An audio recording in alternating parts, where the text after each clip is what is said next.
Okay, hello everyone. In stream now.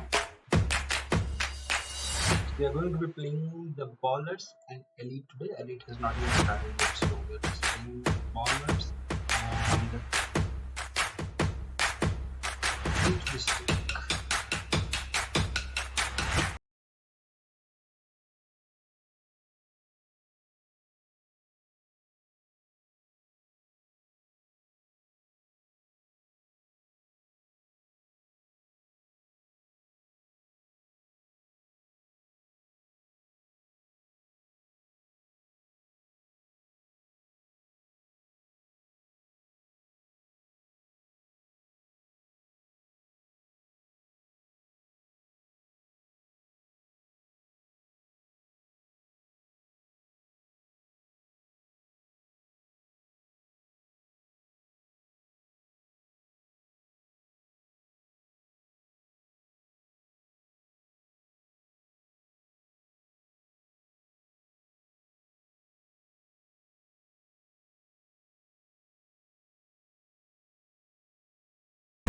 You know, I see of the kind here, but playing king 7 out of position. Put you in more trouble than good. So that is over. So we can probably 3 bet or 4.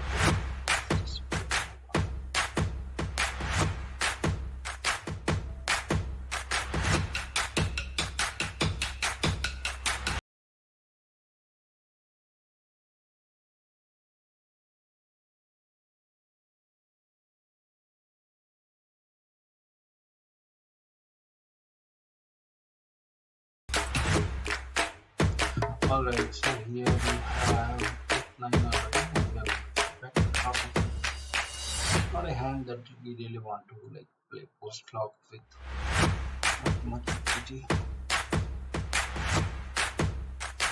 Hello? Yep.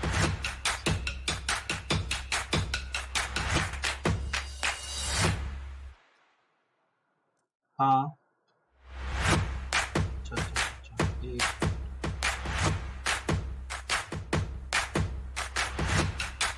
ठीक है done okay MPC intro हाँ कर दिया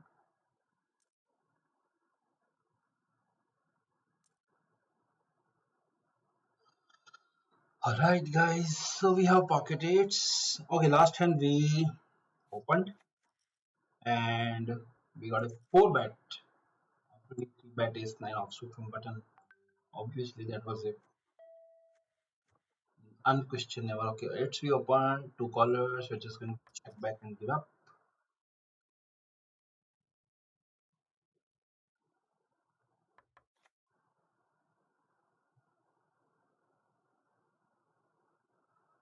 No improvement on the turn.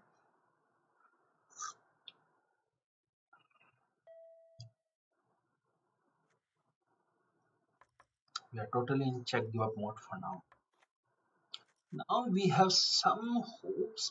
Probably it can go check check and maybe like someone shows 9 jack suited and another one shows maybe pocket fives or something like that. Shall we value bet here? Blocker bet kind of no. No, that's too ambitious. Close, but he has 10 jack, which was a winner. So I guess the other guy had jack 7. Wow, we were very close to winning with pocket eights, but we couldn't. If you guys can't hear me properly or something like that, just let me know. I'll increase my volume. It's 7 suited, 6 max table. We are opening first to act. We are quite deep, like we're playing close to 65 PV or so deep.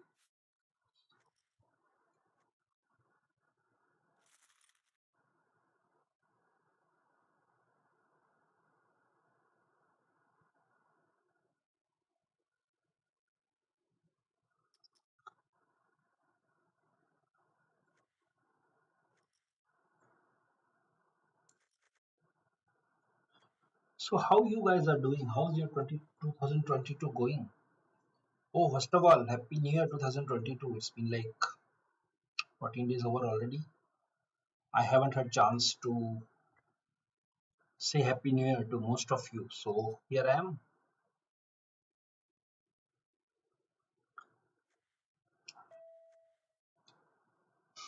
Alright.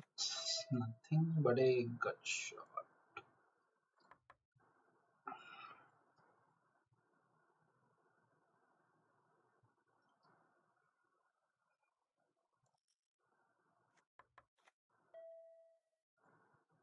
It's kind of good card for us.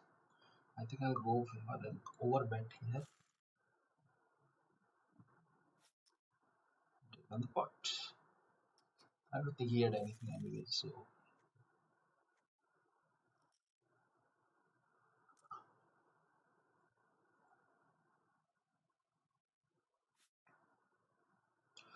no hand. I mean, in poker, you have to just sit for like half an hour with nothing, doing nothing, just waiting. You're not like just play any random hand just because you're not getting any hand. That's one of the most important thing, and especially in tournament. I mean, in cash game, the blinds remain same. Your stack is like if you are really sitting with deep stack, whatever you call pre-flop doesn't really hurt your stack too much.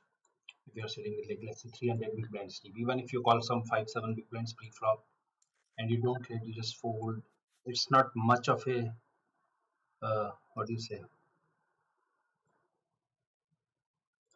hurt. Like it's not much of a dent to your stack. But in tournament, that's not the case.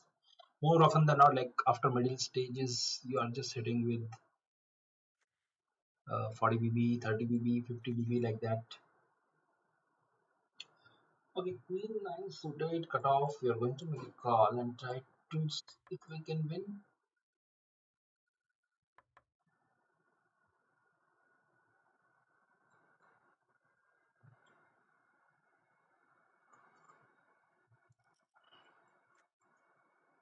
Flop top pair on a monotone board. Not very good, but not folding yet, just one. So, I'll leave the corner. If a diamond hits, and okay, so there is one more person in the game, which makes it even less likely that we are going to win this pot. Uh, no.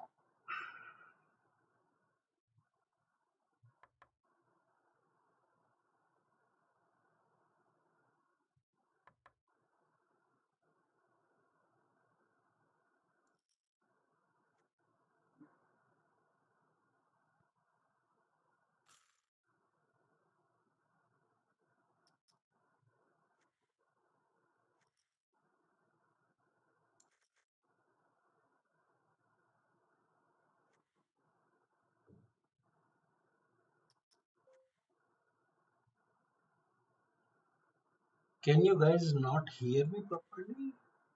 Okay, now good. So I guess I'm audible now. If I'm not audible, you can just drop a card devil, Alvin S, and Naveen Kumar. Thank you, everyone. Let's get something today. Last Friday, we won the ballers. Let's get there again today. It will be really good to have some score on live stream.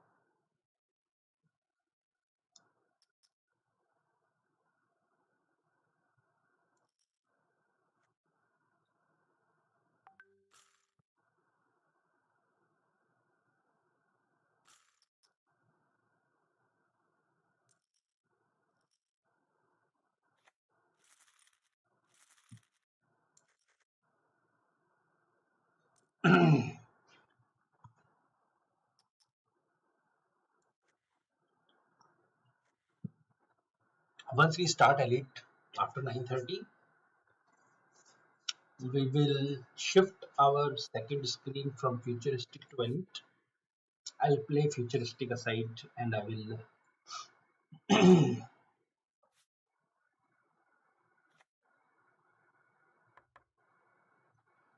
So, how you all guys are doing in New Year? How's your New Year going? What are your New Year resolutions? Do you have any plans to make your 2022 better than 2021? Hoping that it will be better is one thing, and then having a action plan to actually make that happen is another.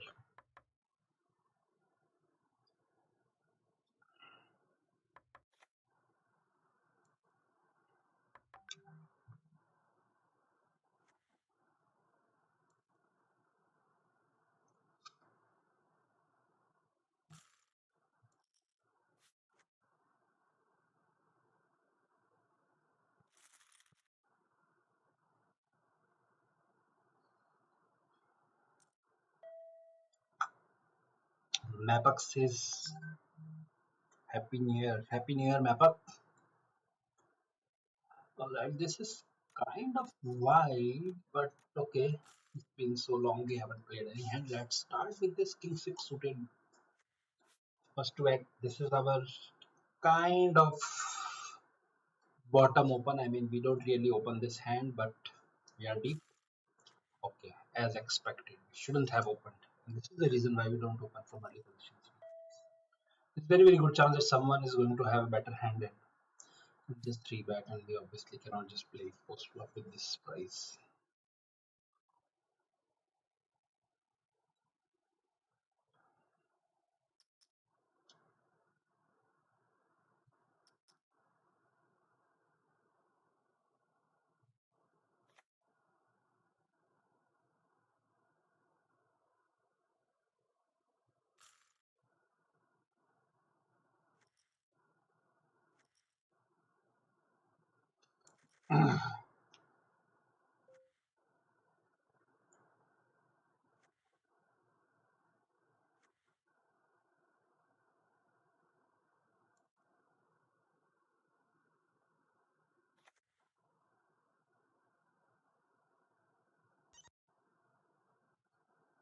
What's happening? Someone is saying something. What's that? Yes, so many players on Spartan now. When I started back in 2014 or 15, I think it was like some 30 40 players in a tournament.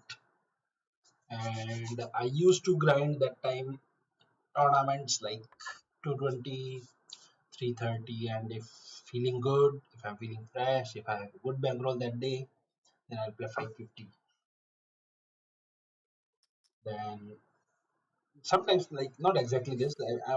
I used to play like 1100 also that time, but never above that. For 2200 and above buying, I wasn't really even playing those that time, but even if I play, I will almost always sail. All right, we have 60 big blind and we have jacks on big blind. So let's see how it goes. Button opens. It's going to be a standard 3 bet. Uh, 2 4x, and he flats. The flop comes pretty draw heavy, queen high. Now, even though he can easily have a queen x here, but I don't think he has these queens. So it boils down to king queen, queen jack, queen ten type of hands. Queen jack is extremely likely, so I'm just gonna see that because I don't hold a diamond. So you can still have like ace 10, ace 9 suited, king 10 off, king 10 suited, king jack. So many hands that I mean, we don't really. I wouldn't have probably back if I had a jack of diamond, but then without jack of diamond, this calling range increases.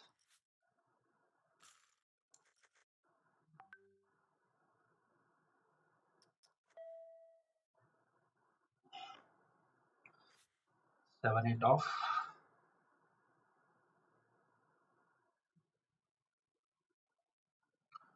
Simply fold.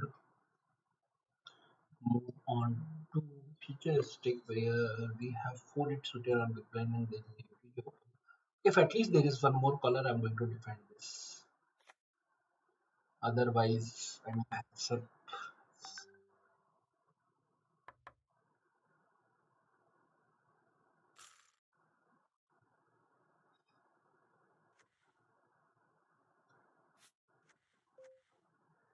No caller. I think I just fold it.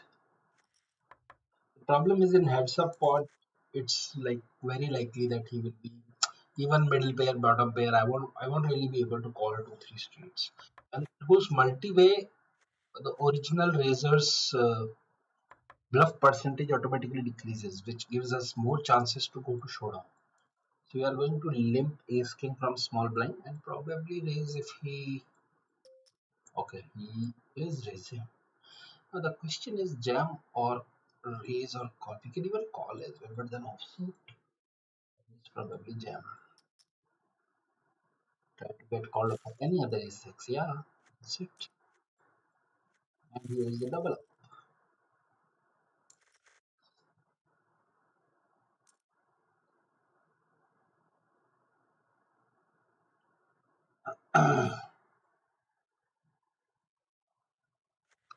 Pocket 6 on button. We try to hit a set with 62 big blind stack.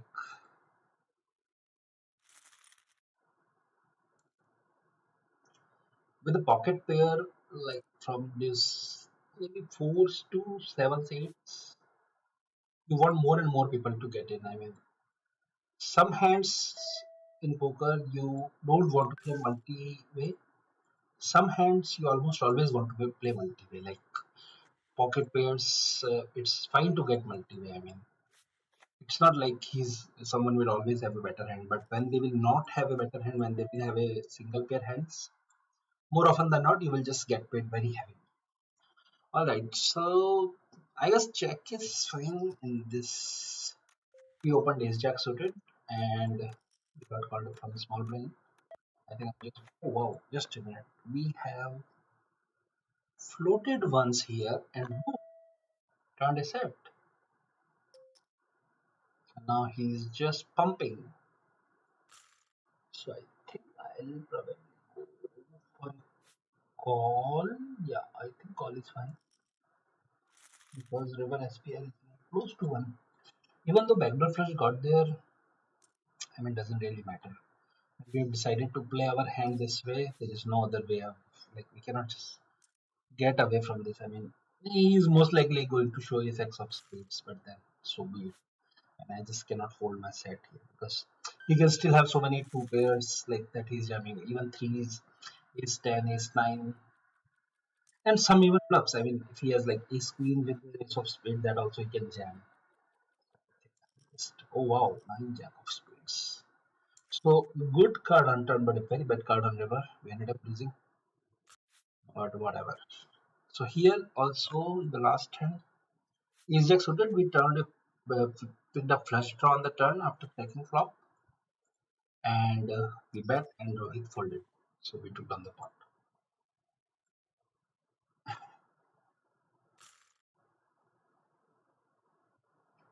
All right. So what happens here is just so here I think in the last hand, some people like I have seen a lot of people though those will argue that you had a set, you should have jammed on the turn, you could have saved your stack, you could have saved, you could have got the chips or whatever. The thing to understand is how the equity is flowing, in which direction equity is flowing. Like we have a set, he has one pair. So he cannot improve on river unless a spade hits. Okay. And that's also ace of spade was dead, right? So basically he had a total of 8 spades to win. 8 spades means 16%, close to 16%. That's like 1 out of 6 times. So he will get there 1 out of 6 times. But if we raise on turn, what happens to one of the two things happen? Either he just folds.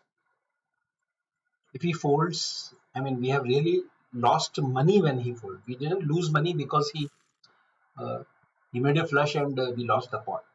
We actually lost money if he folds on our raise on the turn because 1/6 of the time he gets there on the river, but 5/6 of the time he doesn't get there on the river, and he either pays us in bluff or he pays us in value.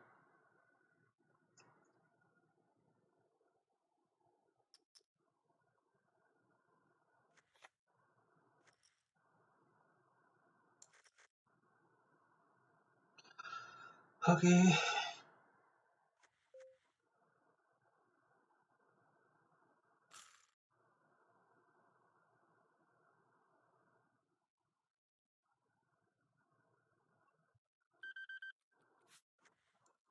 Okay, Saswat says all the best. Thank you, Saswat. Naveen says all good on the stream. All right, thank you. Barbados says hello, Anant sir. Good to see you.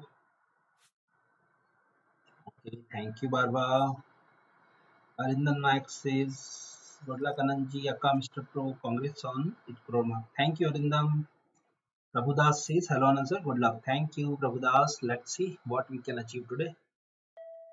We'll try our best, but the cruel fact about tournament is any single tournament on any day has just 20% chance of getting into the money and probably less than 1% chance of shipping it. So obviously that is too less for probabilistically that's too less to say that we are just going to ship it on stream. But yeah,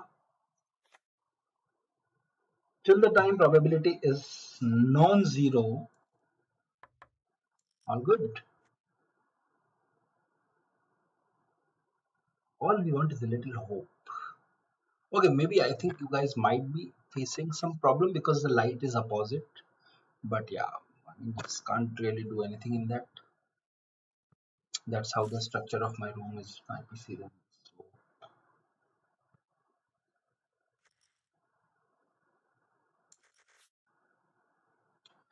so we have nines here. And I think we're going to jam.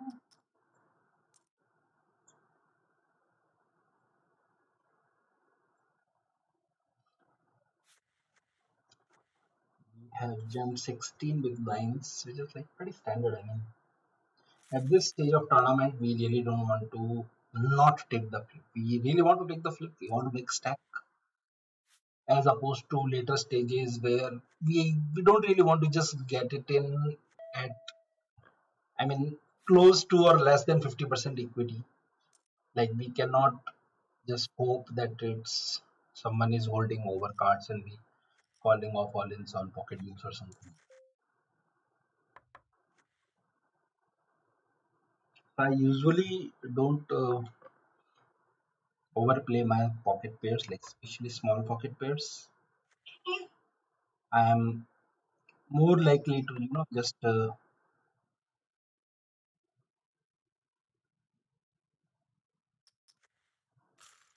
try to play pocket pairs only when you actually have like good enough odds or implied odds at least, if not odds. One of the two things is very necessary. Either you should have either like let's say there is a person, there is an opponent of you who has a strategy of just playing it pretty standard. Like there is no bluff, there is nothing.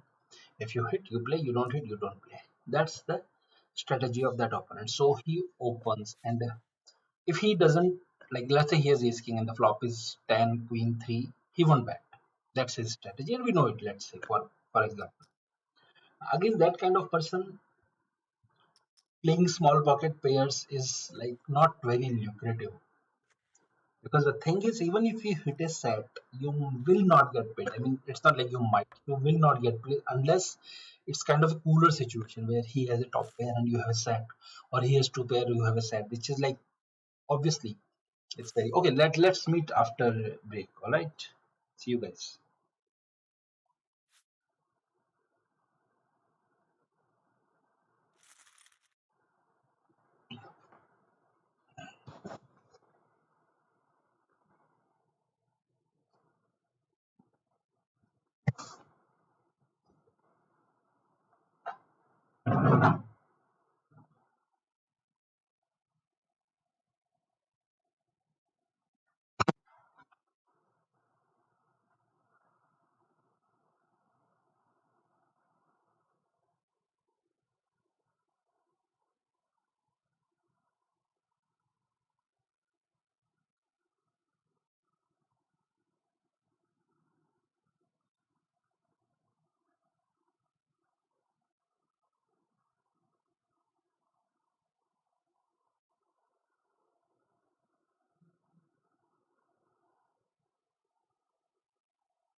Okay, let's meet after, right? Alright.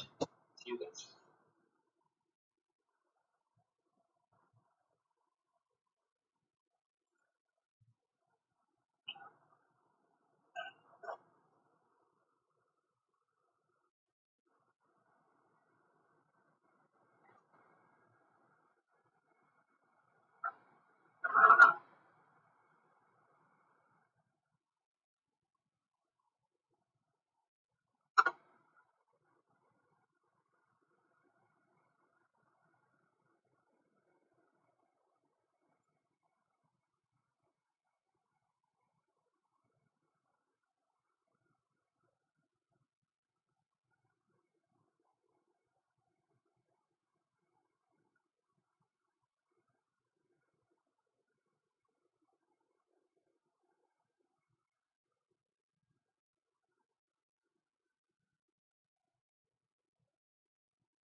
Alright.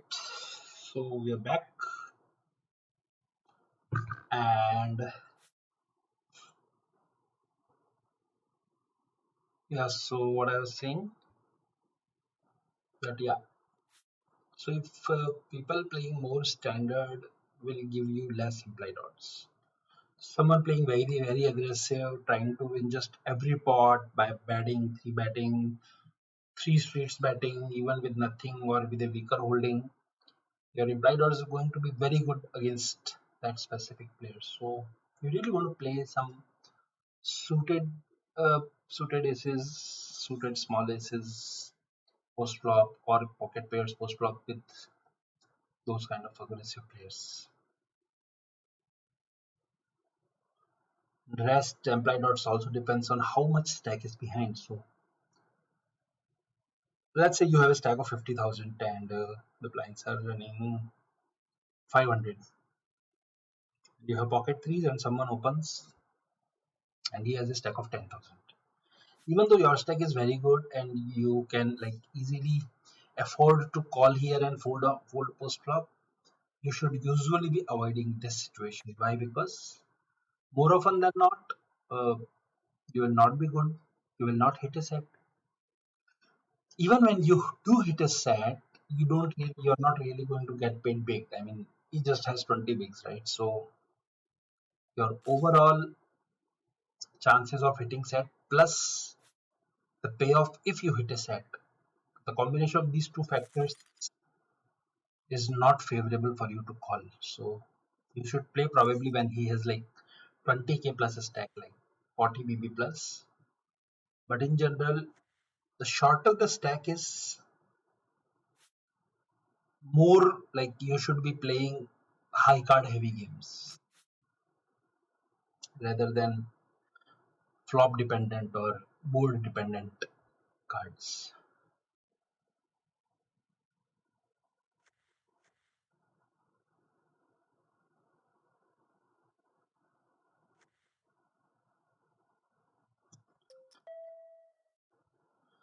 All right, a6 suited on big blind. I'm going to defend. Flop top pair backdoor flush draw. I may or may not have a best hand here. I'm very okay. So this card gives us flush draw as well, but we are not. We're still not sure. We actually, if we actually have the best hand right now. So we're just going to flat. Hope for a jack of heart or king of heart in the river. All right. So he jams.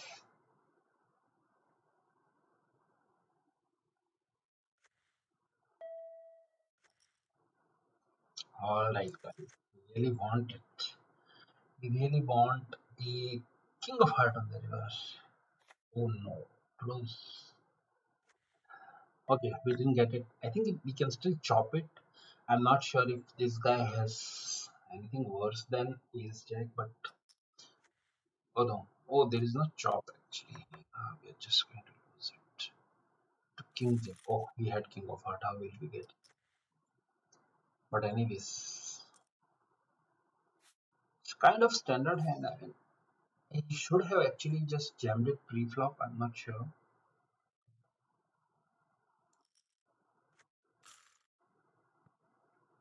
Wow, six flip had two pairs. He's done. A heart on the river would have really got paid us good, but unfortunately we couldn't pick it. So Rohit Vaswani had a stack of 2 plus 2, 14 bigs. I think he should have just jammed it pre-flop. Jack 10 suited on button. Good hand to call, good hand to 3 bet, but versus a smaller stack, I'm more likely to flat probably because if I 3 bet and he gets it, and I mean, I will almost definitely be behind, but I will have to call it off. So I'll just flat and continue.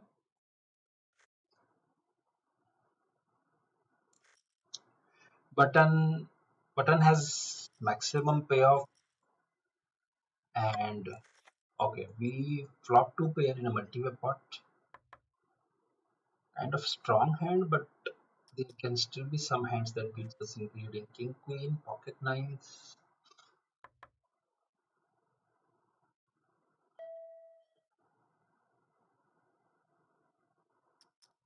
But I think we'll have to bat it out. I mean, can't fold it. I mean, check it. So bat strong, and hopefully gets called by like flush draws or straight draws. One call, 10 of heart would be a sweet turn.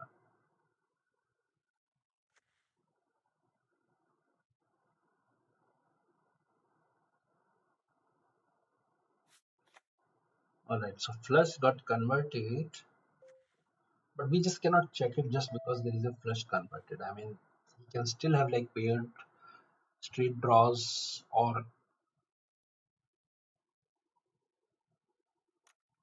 hands like. I think I'll just bet small here and get it in on all brick rivers. Like deuce of diamond, four of heart. Yeah, I think this is bricks. So even though he can be trapping once in a while with a straight or a flush, but in general, I mean, I'm just going to jam it. If he has a flush or a straight, so be it. Happy birthday if you have a flush or a straight.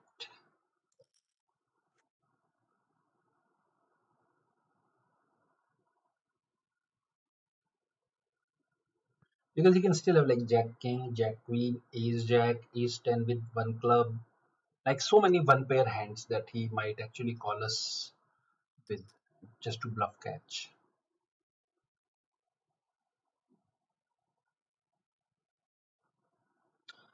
So like this is like close to confirm that we have the best hand. The thing is whether we will get paid or not. That's the question.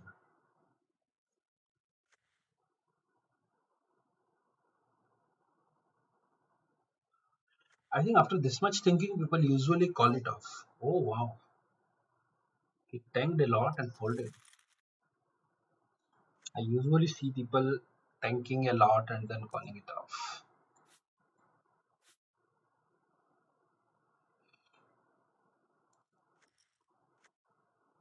In between, let's start the elite as well.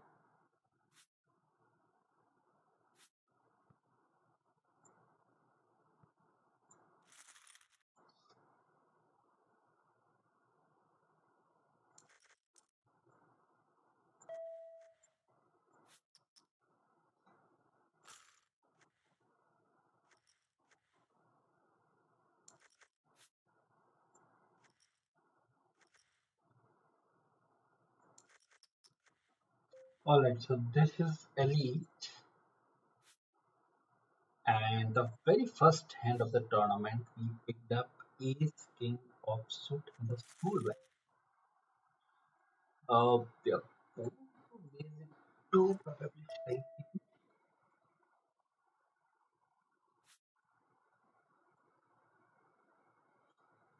Okay, in starting stage of the tournament, you should be very careful about playing ace king, ace queen, aces, kings, everything, all hands, because there is very good chance because we are very deep, so people like just can call anything. I mean, it's not wonder that if he shows me 6-10 suited or something. So I think I'll go ahead and check. I mean, I can actually still be checking like hands like tens and jacks. We even checked and suited here, so it's not like I have checked queens. I have nothing. I can still check ace and check call. All options are okay for me right now, and that's the power of balancing. I mean, if you never check your set or two pair, or if you always check your set or two pair and always never check ace king, then it's a problem. So you should be doing it with mix of hands.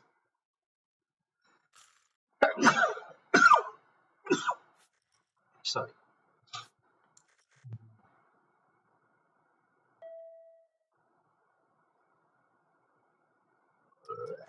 So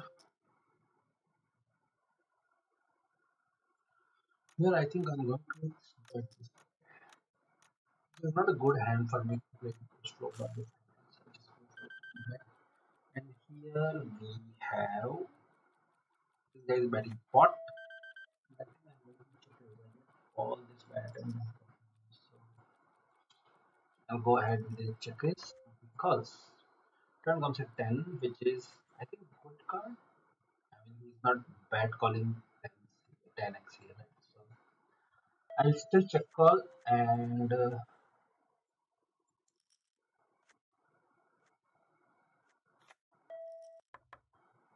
river I'm not sure, but yeah, I think he should not.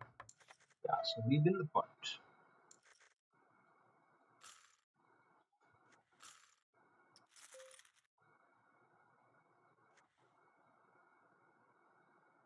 Okay, so in that hand, ballers ace 5 we 3 bet from big blind. He calls. The flop is around 10 queen king something. We check called one bet with backdoor flush draw and gutty and bluffed on the river when backdoor flush got there and ended up entering straight into his nut flush. So there we lost and this spot we lost. So now we are going to take a re-entry here with a 50 big blind stack.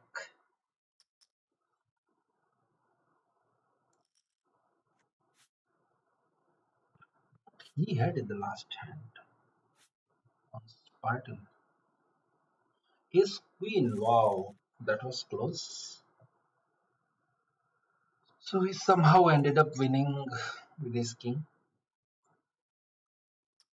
and he limp called his queen suited. Wow, that's something very interesting.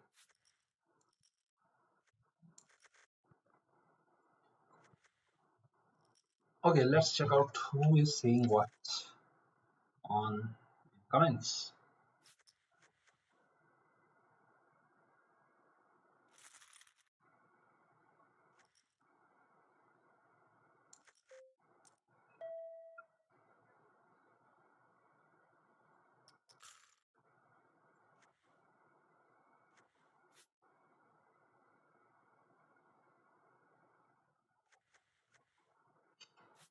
Praveen Punya says Ram Ram Anand sir, good luck. Thank you, Praveen Bhai. Arun Amdi says good luck, sir. Thank you, bro. Sanchit Yadav, good luck. Thank you, bro. Arjun Chadda. Hello, sir. Big fan. Oh, really? Sir, I am your big fan, sir. How you will you be my big fan? Arjun, a great player and a crusher.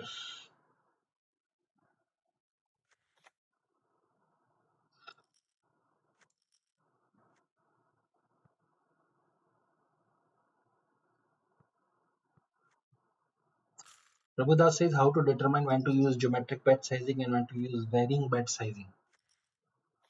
So your bet sizing is actually dependent on a number of things, which mainly includes the range, the stack, like effective stack, and uh, who is the aggressor. I mean, who has the pre-flop aggression.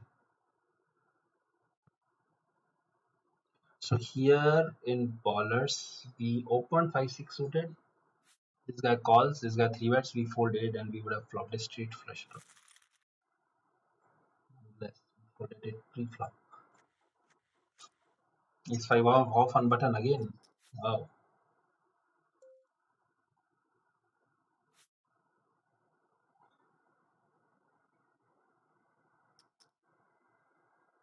Again, same guy opening. Like, I think he's playing too many hands, bro. Why are you just opening every time?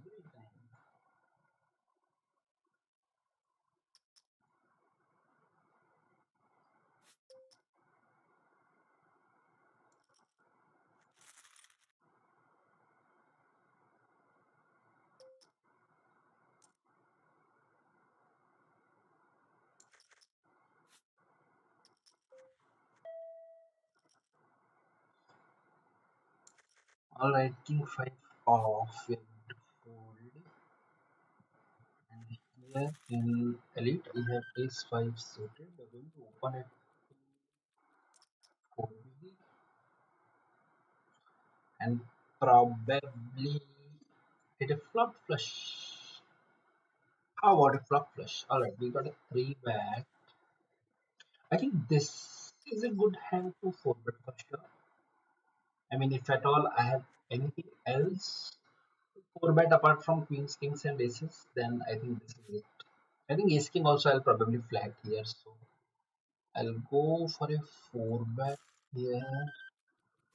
So 30 bigs. Sit it on the pot.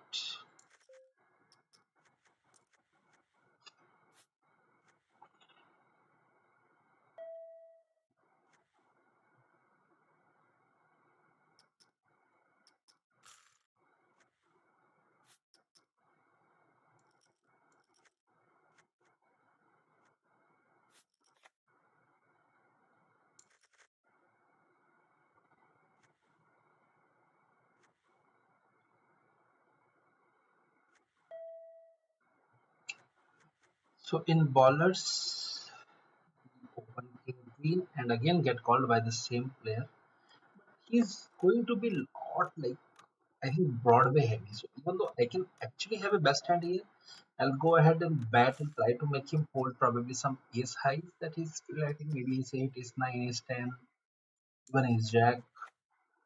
So he calls. 6 is definitely not a very good card for me, but I think I can still continue betting versus especially this guy maybe.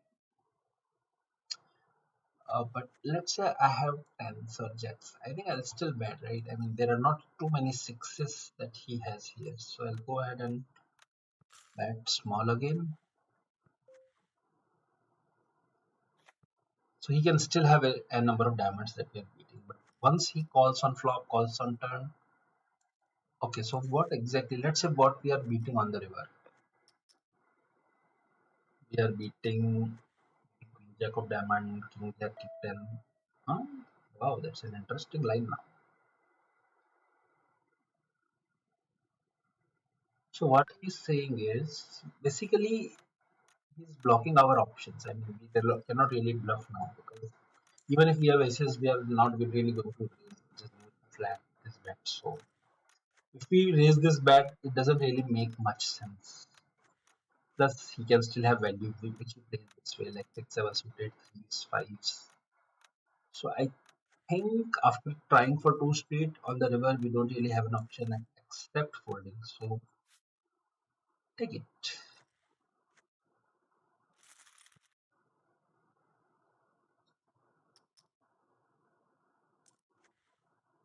I mean, on the river, the way we played this hand, I think there are n number of pairs that we're going to have, starting from probably sevens, eights, nines, tens, jacks, queens, kings, everything. Like almost all the pairs, I'm going to play this way.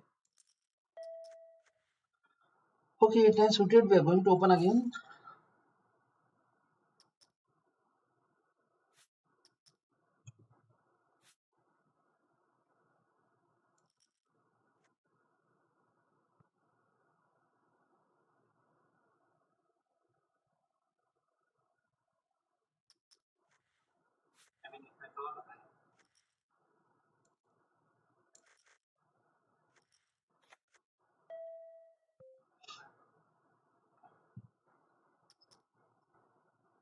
Okay, so Kate 9 chocolate flop is deuce for Jacqueline. I think I'll just put a standard range C bet.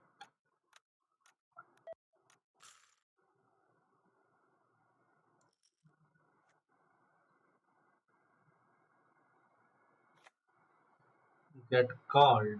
Alright. The 6 definitely favors his range more than mine. So more often than not, I think I'm just going to check all my range here. Maybe like bet some, but not going to continue with the bluff here with no equity.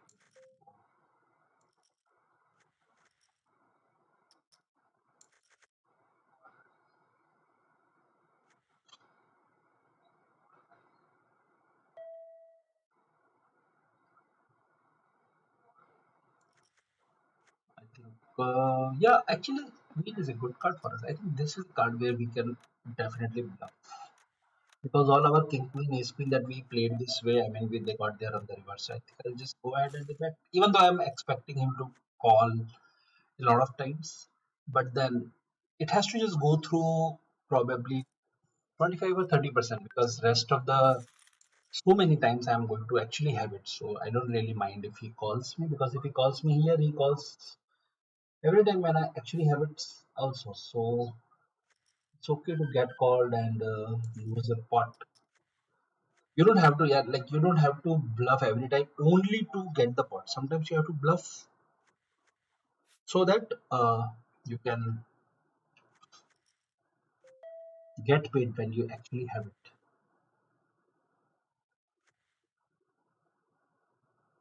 So limp and we're going to check. We flop an open ender and a 6 high flush draw. Going to bat it.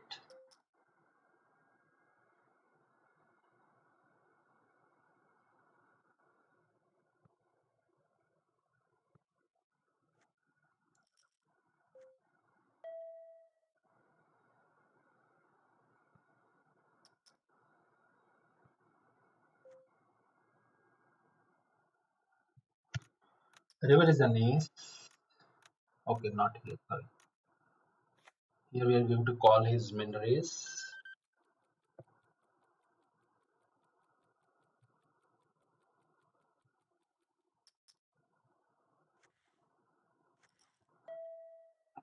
He's batting again. I mean, if we see, probably we can be drawing that versus flop flushes, but then that's very rare in a heads up part. So I think I'm still going to continue. We didn't get anything. Wow, we just missed everything. So I don't think I really have an option. Plus, my hand looks a lot like I'm flush draws. So once the flush draw misses, and even if I want to bluff, I mean, I'm expecting to get called by like n number of pairs. Once he jams, obviously there is no option left anyway. So let's move. Till now, we have not been doing very well. We are not able to win any pot at all.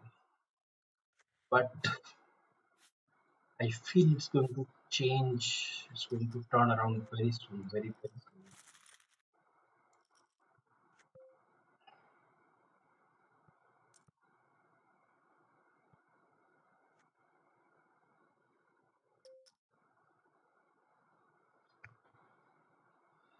Alright, here it's a limp pot.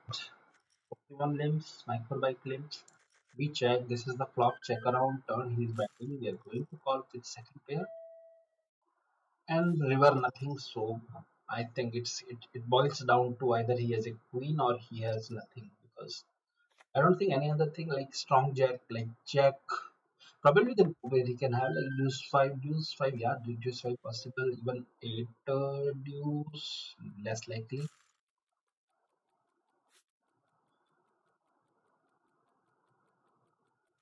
Not sure about this, but I think I'll just let it go with 1% behind. Unfortunately, he also forced and we couldn't see the showdown. But that's fine. I mean, thought was small. Don't mind. What all we want is when the pot gets bigger, we have to take it down. That's what we want.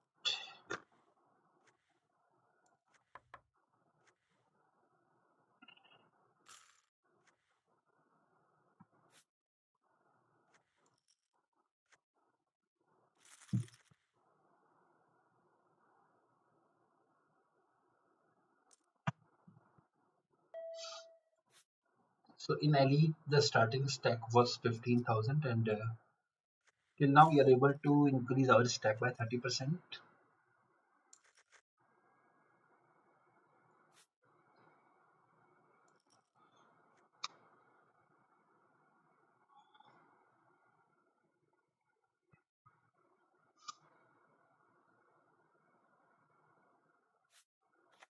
So yeah, let's take. I think Prabhu was asking some question there, right? Let's see what he was saying. Kanchan says good luck. Thank you, Kanchan. Pappu, Manish, Amit Kumar, Amit Kaushik. Everyone says good luck. Thank you, everyone. Hopefully, these good lucks will be very useful in our stream, and we will be able to do something good. Let's see. E6 suited. First to act. I'm not sure about this, but probably is 5. I should open. E6 is kind of wider. Yeah. So Kanchan says good luck. Kanchan herself is pretty crushing soul. I mean, she's winning like anything from last like whatever I've seen like from 1 year or so. One of the toughest opponent definitely, and winning, one of the most winning player definitely in Indian circuit. Probably the highest scorer among all girls.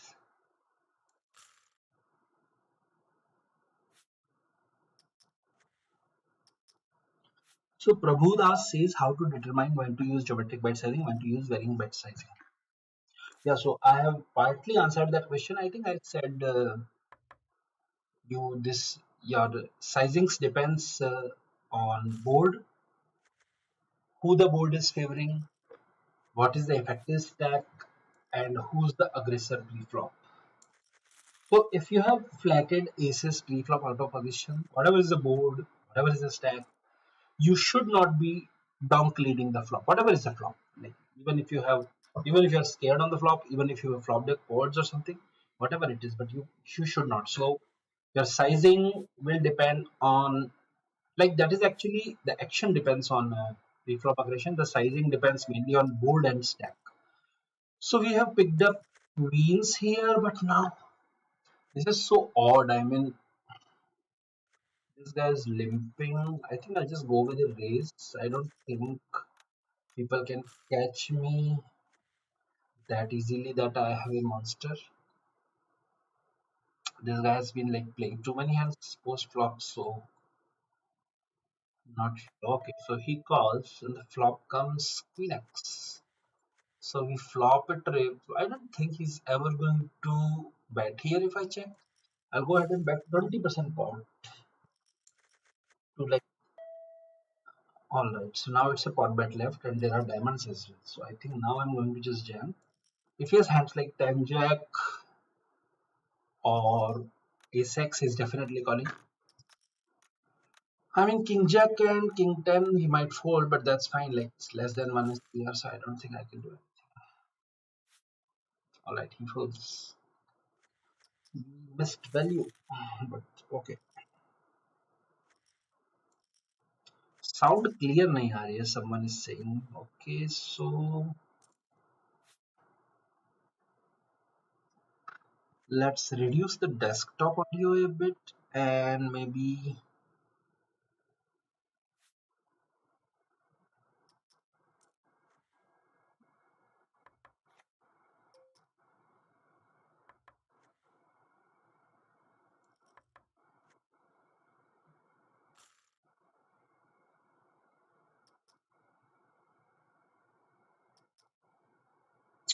So Barbados says how many tournaments you play on an average every day and when do you take a day off?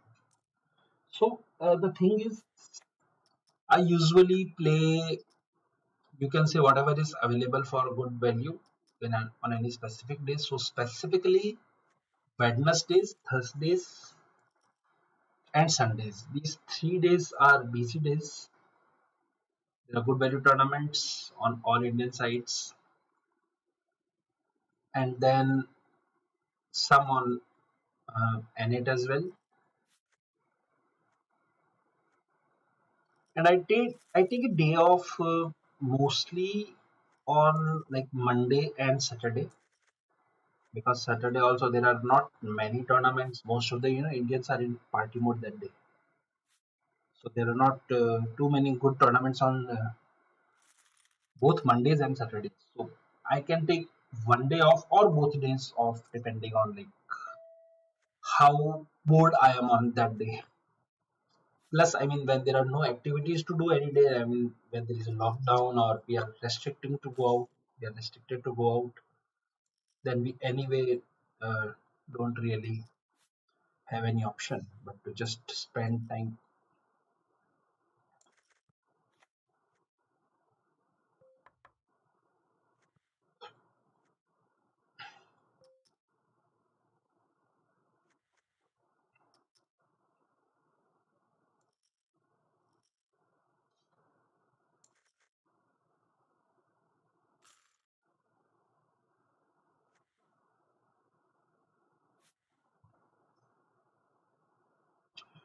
So if I'm very bored, I don't have any option but to stay at home and somehow pass time. I ended up playing on these days as well. And how many tournaments, if you ask me, then I can tell you like on an average, except Sundays, I play like usually 6 to 8 tournaments at any given time.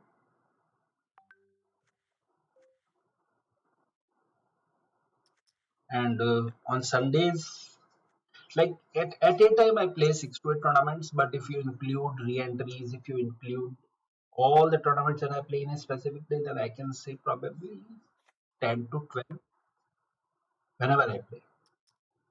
And on Sundays, the number goes very high because there are so many good tournaments,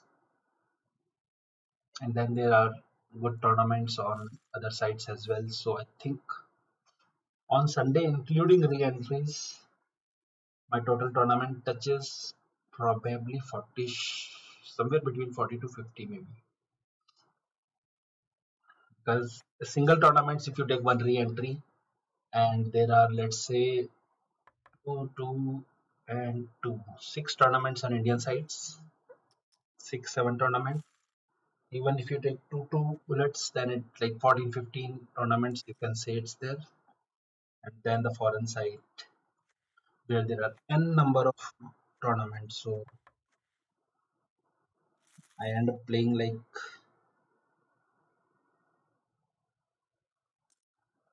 uh, close to 40 or 45 tournaments, including the events on Sundays.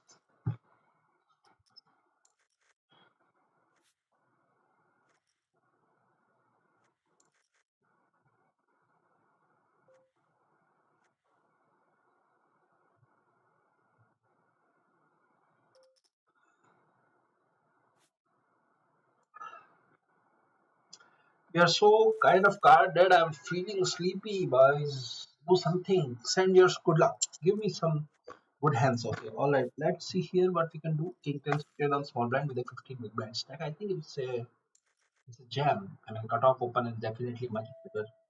Plus, then there is some dead money, and then even if we get called by like sixes, sevens, eights, nines, we are just flipping, and we can still pick up good equity versus ace queen, ace jack. So I think, and even we have some fold equity. I mean, both these guys fold some ace seven, ace eight, or pocket fours, fives within the pot without having to go to showdown.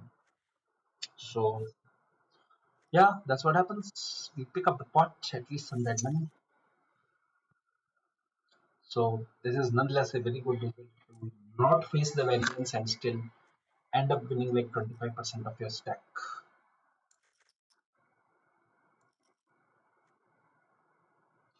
Akshay says, "Kaise ho Anand bhai? Back on full grind." Not really, Akshay. I mean, I'm not able to put that much volume. But I mean, previously, if I tell you guys my actual schedule previously, like probably 3 years back or something, like 2018-19, then I can tell I was grinding the afternoon tournaments also on mobile. Then I was grinding whole schedule of night, like close to every tournament, whatever is available, I was playing because that time like I had different goals, I had different responsibilities, I had overall a different life altogether. So that time was different. Now it's different. So yeah, I have been trying to put in some good volume, but you can say my volume is definitely not that much now.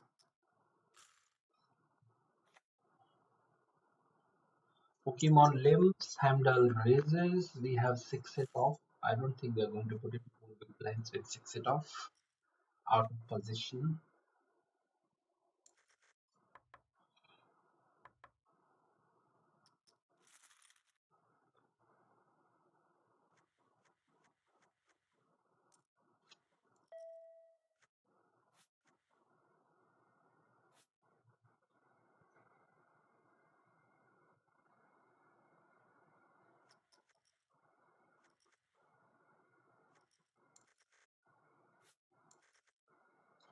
I'm also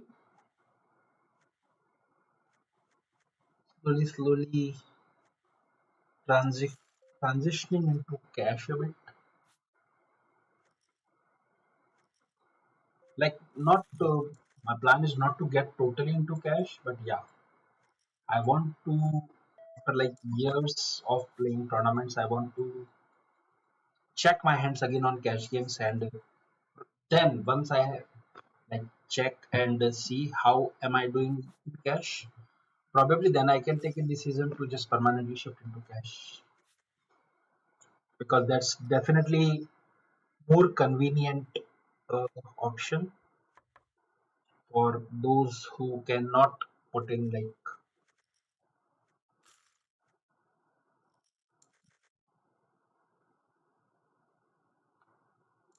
full time into tournaments. So let's see how that goes. I mean, I have been like playing cash a lot previously, but that was the time when poker in India was not that competitive. So me and one of my friend Rishabh, we used to grind cash games on Deccan Poker. He's Rishabh is I think now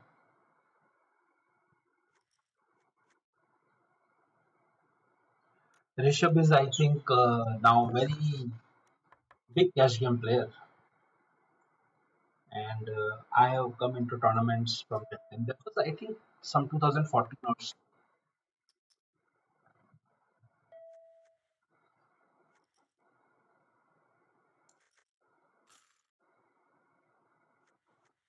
They're trying another bluff. It's just not going through, man.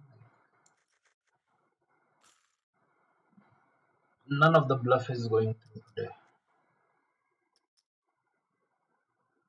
Come on, fold one time, please. Let's see. Wow, queen high. Like four pair is close to queen high. I mean, I'm not very king high there.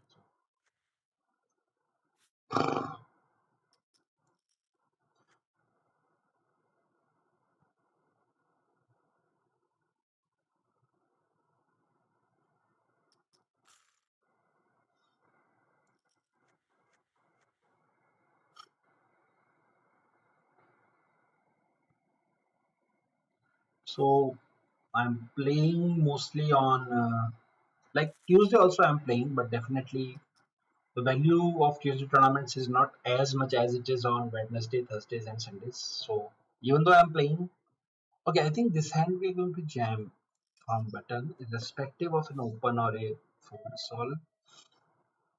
Okay, so it's like 12 bigs, hoping to get called by a set of hearts. Oh, both hearts.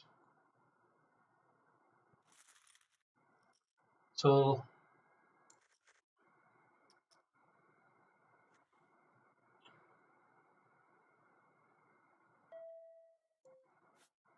alright, here we have ace king and the button opens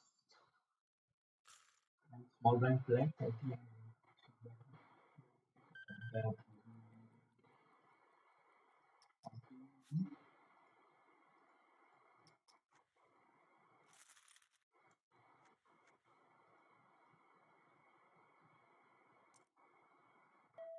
Gopal is Konal Patni. He decides to flat both flats and we flop top pair top kicker. TPTK in a multi-way pot in a 3-bet pot.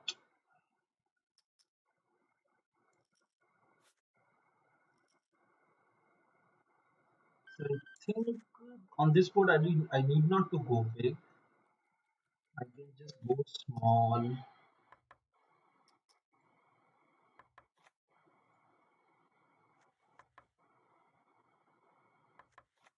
I mean there are not too many king X that are in the game.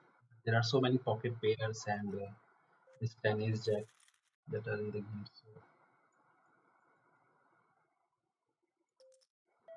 all right, guys. I think there is not much option for us here. I mean, this pot is too big. I mean, but I mean, if you see the only two hands that beat us is fives and king. But I'm not sure if this guy can never do this. But I think he can also do it with hands like ten jack and king jack king ten. So I think I'm just going to get it in and hope that I'm ahead. So good luck us.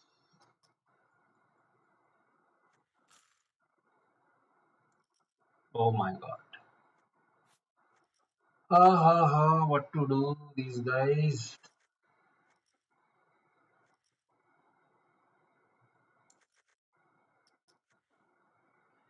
There were only two hands that were beating us. That's king queen and pocket fives, and he had one of them. But it's overall. I mean, this play is kind of very bad. I mean, think about this. If there is no queen, is he going to fold? No, right?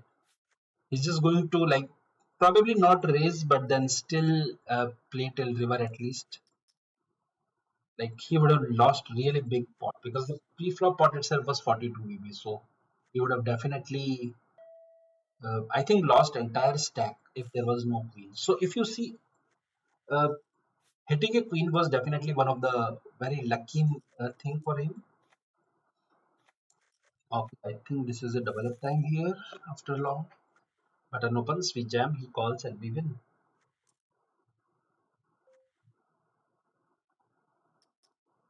So this was a lucky board for him. But in general, more often than not, out of position, he is going to have very tough time playing king queen versus ace king. So that is why you really want to avoid playing these hands uh, out of position. All right, ace for six, two diamonds, draw heavy board versus big blind. He's going to have a lot of five, seven diamond, six x, four x, and even weaker aces. So go ahead and put a bet of strong bet of maybe 2000.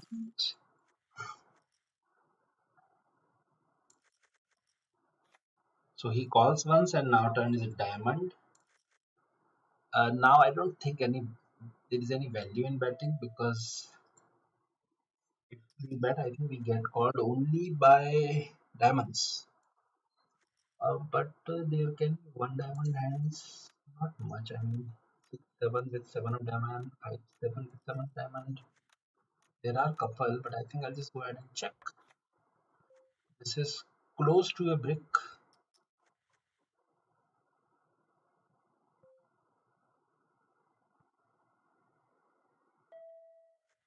So he's betting one third. I think this is clear indication of him having a weaker hand.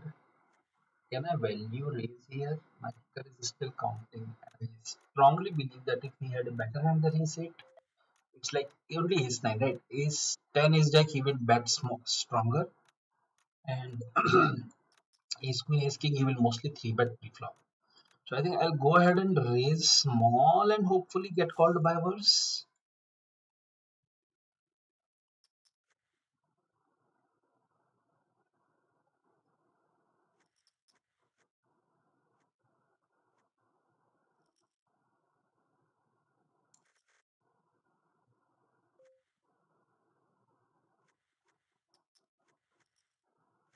I think I'm going to get called after thinking that much.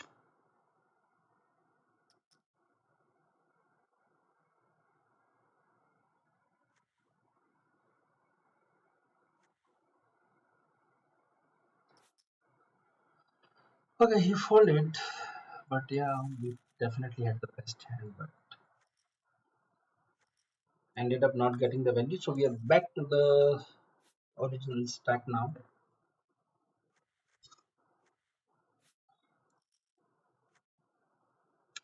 So we are also going to start our next batch soon. If anyone of you is interested in coaching, you can contact me or Sumit directly.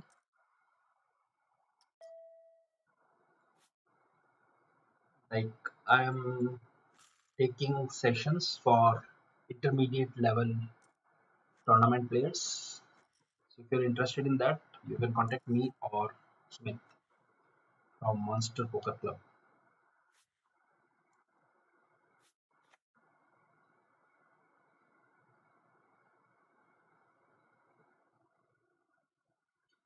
So whenever I am not playing poker for whatever days, like Monday or Saturday, I'm spending time with my family. I'm spending time with my wife, kids, and my parents.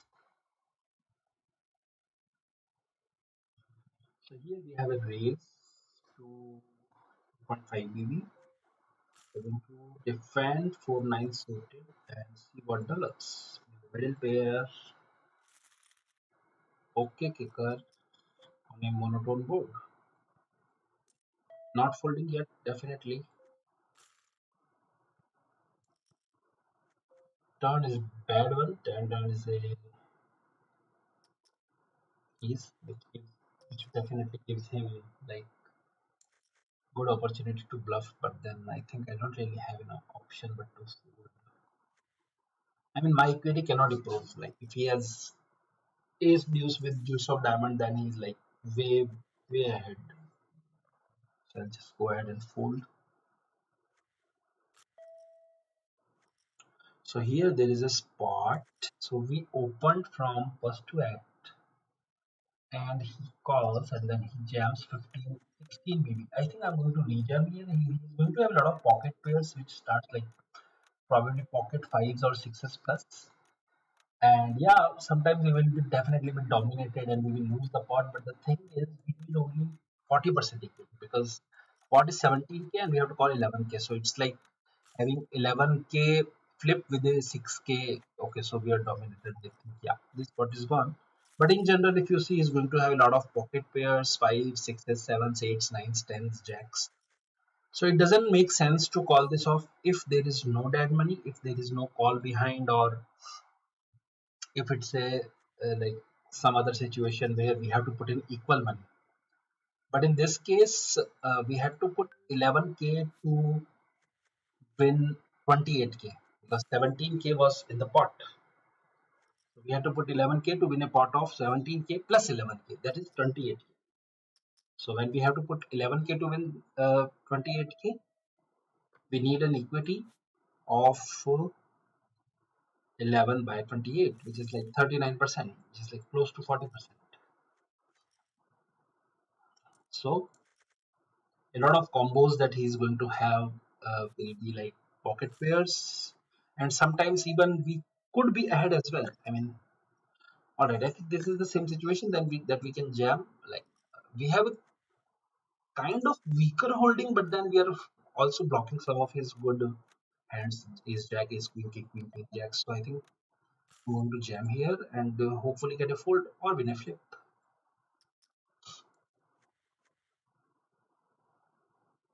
So there, uh, there are so many combos that you can have of pocket pairs, and that is the main reason why I ended up calling that off. And he can actually be behind as well. I mean, if he has a stack of 16 big blinds, let's say he has King Jack suited on small blind or even King 10 suited. There are not many options here. I mean, these are good hands to jam on a open and a call with the 6 7,000 and dead money in the pot. So once in a while we could be ahead. A lot of times we could be flipping. And sometimes we can be behind. I mean, it's not like we will never be behind. Sometimes he will show his king, his queen, which he did last time. So yeah, in general, this should be a call.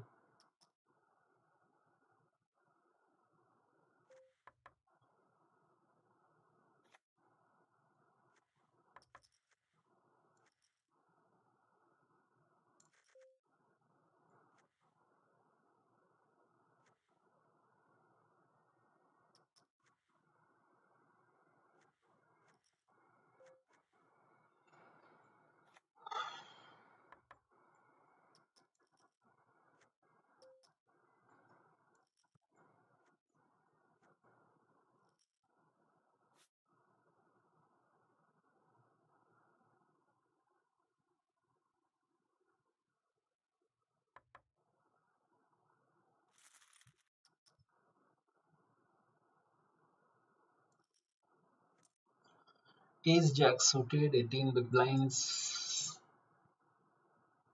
Let's get the double up, boys. It's been so long. Mm, only open is the option for now. We cannot jam 18 bigs cutoff. I mean, 6 is just too strong to jam.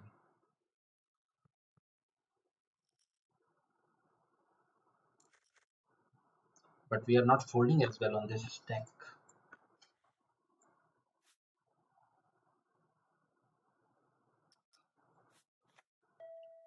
355. I don't think he's also connected to this board. So I think we'll go ahead and value bet very small, probably 1300. I'm expecting a call or a raise, not expecting the fold.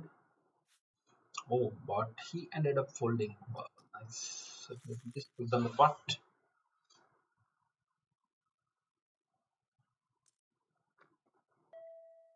So here, why we kept sizing small is because first of all, uh, the board is very dry and there is no flush draw.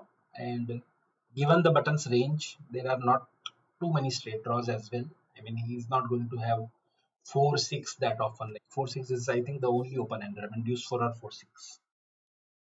Both of the hands are extremely unlikely, and there is no flush draw. So the hand which is behind is like extremely behind, and the hand which is ahead is like very ahead, at least for one street. So if he has a hand like King Jack, he can only win with a king on the turn, right? That is like three outers, which is like 6%.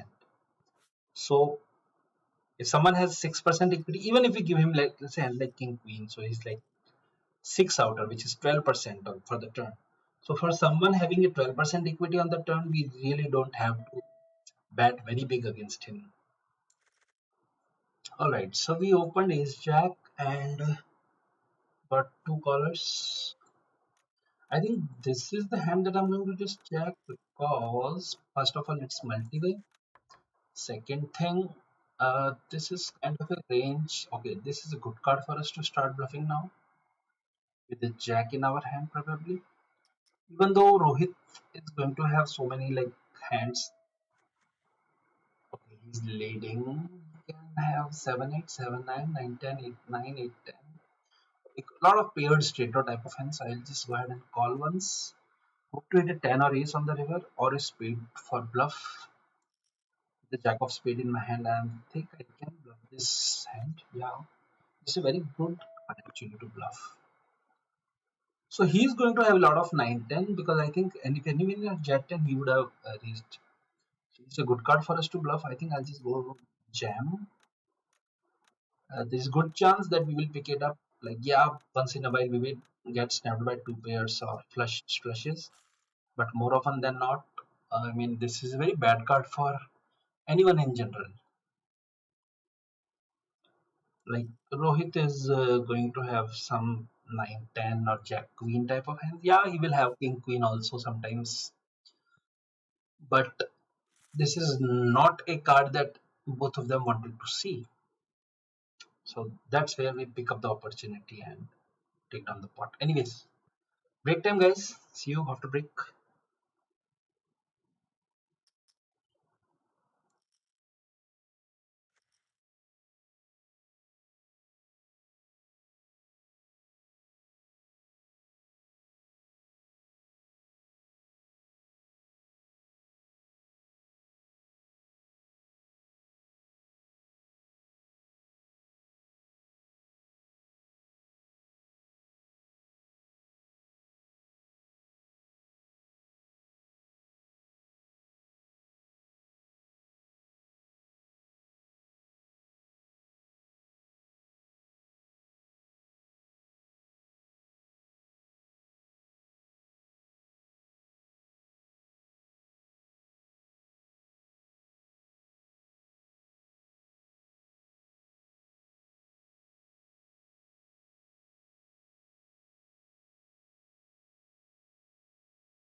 Sorry guys, my mic was off.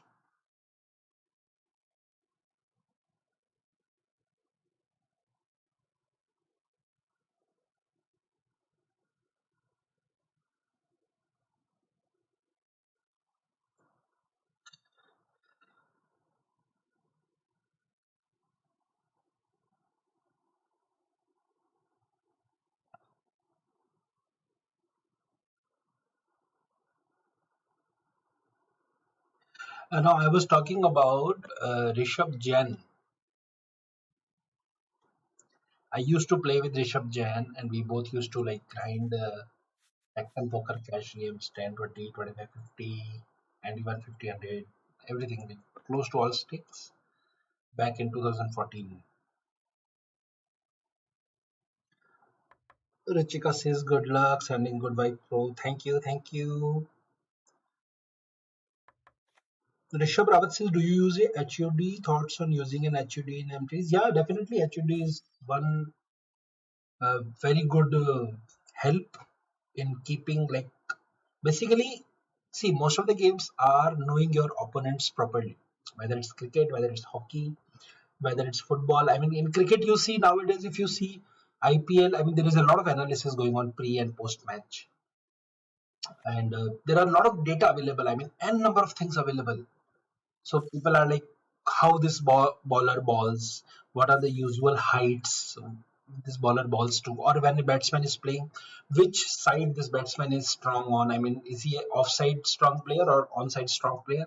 Based on that data, the bowler and the opponent team makes their strategy. So if this is a offside good player, they try to put in a bowler who balls him in leg sides, and if he's a leg side good player, then they try to ball him on offside.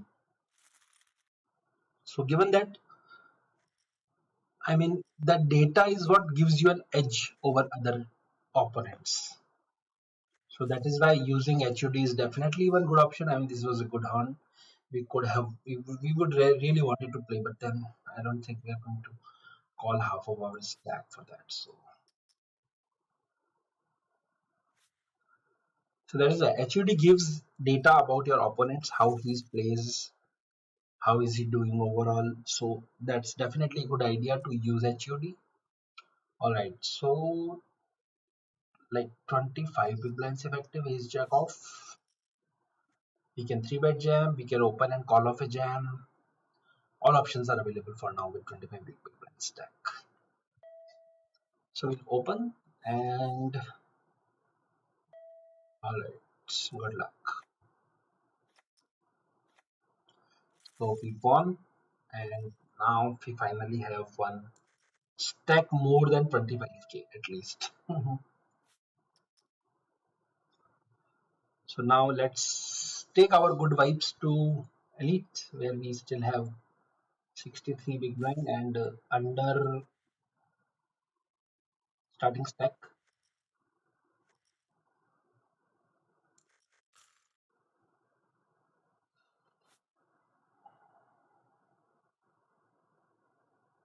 Rajit says, always great to see you play, sir. Thank you, Rajit. Thanks a lot. Arihant says, how where do we have to contact for coaching? Arihant, you can contact directly me on Facebook. You can find my ID there, Anant PS, or you can probably contact Monster Poker Community. Monster Poker Community is on Instagram as well, on Facebook as well. So you can just find MPC or Monster Poker Club or Monster Poker Community and PM them. They will revert to you. GK says, good luck, sir. Thank you, GK.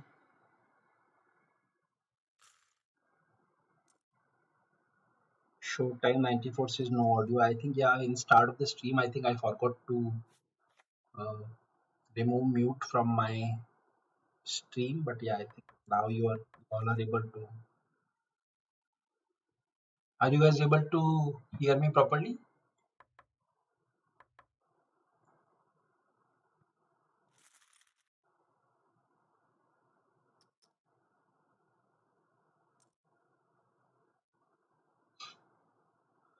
So in 2014, We have been playing like cash games.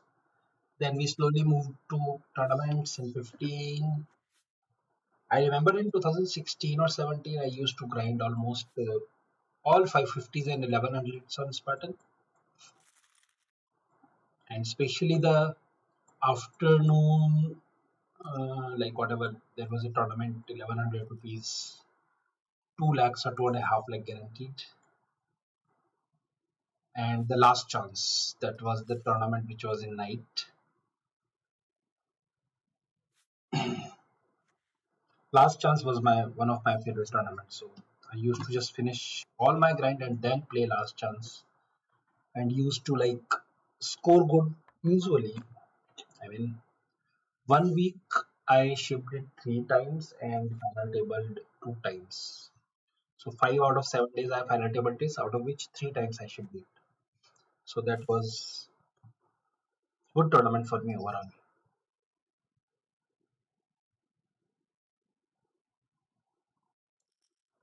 Slowly, slowly, like especially after 2018, my binds average binds increased, and after 2019, it increased a lot. And right now, I think my average bind should be close to probably 4,000 or something. Maybe somewhere between 4,000 to 5,000, because I'm playing a lot of 5,500s and 3,850, 3,300s, and then some are like 11,000s and 8,250. So yeah, I think my average bind should be close to 5,000.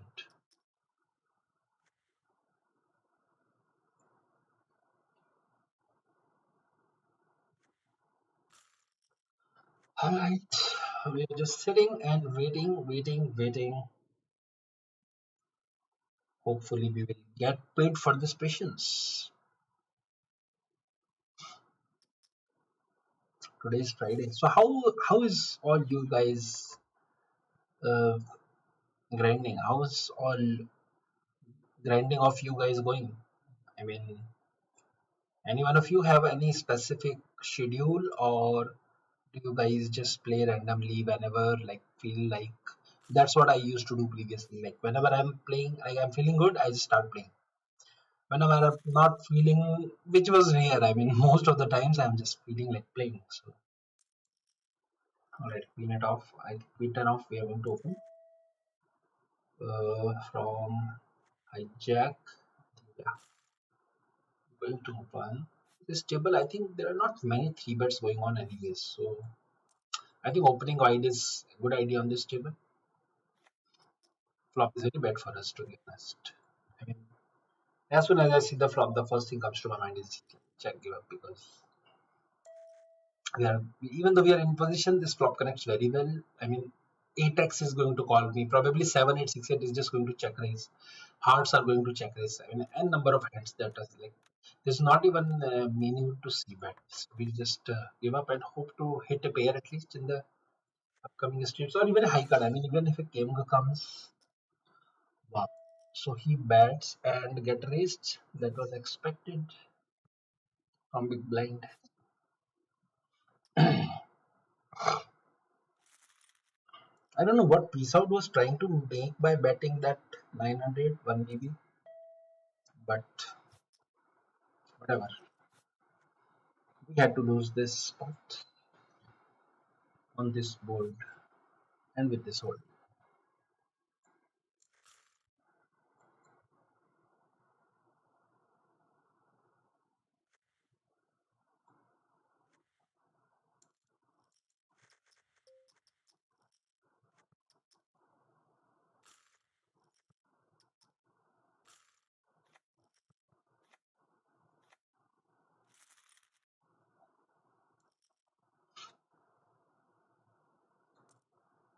Okay, this was a big pot. SP versus BB ballers. We were not involved, but Segi got out in a small blind versus big blind battle. Ace Jack to Ace Queen.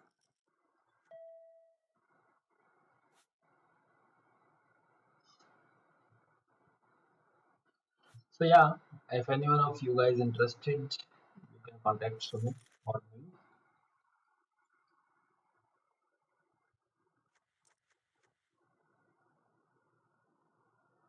10 jack off we are going to open if it all folds to us.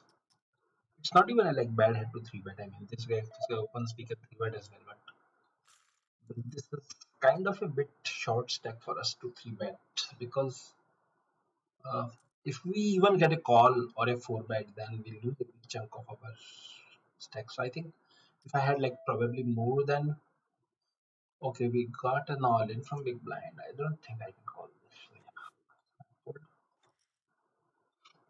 probably king jack I would have called king jack plus maybe even king jack.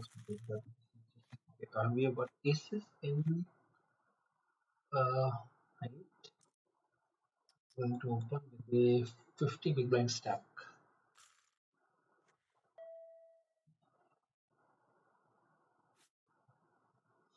Hopefully get a 3 bet from someone.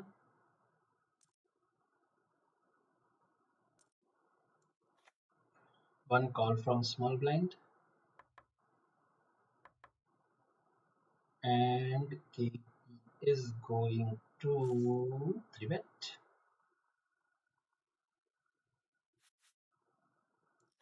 No, he also calls. Flop is a little bit draw heavy three-way. I think I'm going to go ahead and bet big size because I don't have a spade first of all.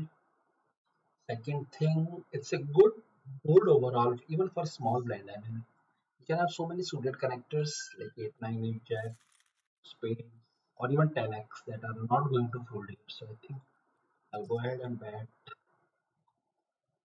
65%. I I think I'm going to get called at least by 1% and probably more.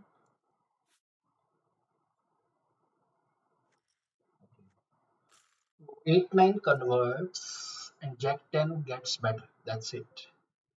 That's all that happens with this card. So I think I will still bet to take value from hands like 9 10 suited, 9 jack, spades, 9. Yeah, that's it. Maybe even 6 8 suited as well. So I'll bet in such a way that I can jam on it. So if I bet 25, the pot becomes 87. Yeah, so that will be a close to a jam on it. Plus, I don't think he's ever folding like paired straight draws here still. 9 10 9 jack 8 10 suited, even 7 8 spades, and number of things he can still have. Even though 10 jack also he can have, 8 9 he can have, but then if he has it, so be it. I mean, we are like 50-ish big blind deep started this hand with. So he calls again, and river is one of the worst possible hand, the worst possible card. Spades get there, 8 9 gets a straight, 9 10 gets a straight, 8 10 8 jack gets two pairs. So now, like, literally, there is no hand left. We have put in 18 bigs. We still have like 32 bigs. I don't think there is any meaning of calling this. Specifically with no spade in our hand. I mean, it's definitely possible that he has a lot of flush hands. So I think I'll just fold it. And let's get back to here. We have ace king and cutoff has opened. So I think we are going to 3 bet or jam. 3 bet so that he can jam. If I jam, he just okay. I think this is a pretty safe board. I mean, I can value bet here and then still jam on the turn, right? I'll bet so small because look at what I told you that our bet sizing depends on stack effective. So stack effective is just 21k here, which is like just over the pot size, right? Plus there are no draws on this board. So I cannot expect him to call off king jack of hearts or something. But even if he does call, I mean that's good for us. We actually have the best hand, right? So that's why I'm betting very small, 20% C bet. If he calls on almost all the brick turns, I think I'm going to get it in because there is very good chunk of time I'm actually going to have the best hand here. Yeah, so bad luck in elite, bad run out for aces, ended up losing the pot on river. Even though I mean once in a while it can be bad flop, bad fold on river, but then more often than not, he's just going to have it. I mean, people don't usually uh, play till river and then bluff jam river. Not usually. I mean, okay, once in a while, that happens. Okay, deuce five suited. We are going to defend 30 big blind effective. Flop backdoor flush draw, backdoor straight draw. That's it.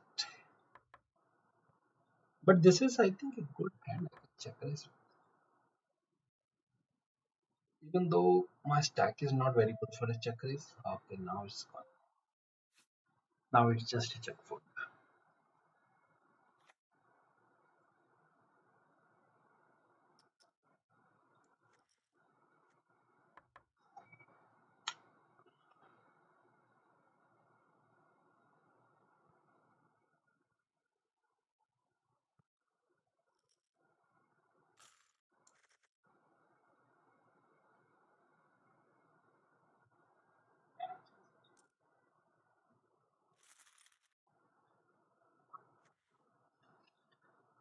569 Poker says good luck Anand. Thank you Shobit. Thanks a lot.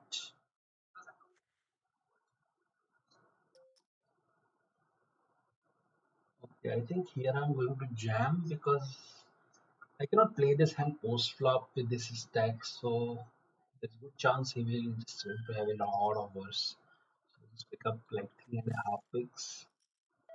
Get called by a little bit worse. Oh, it's a chop. He could have got his double up close.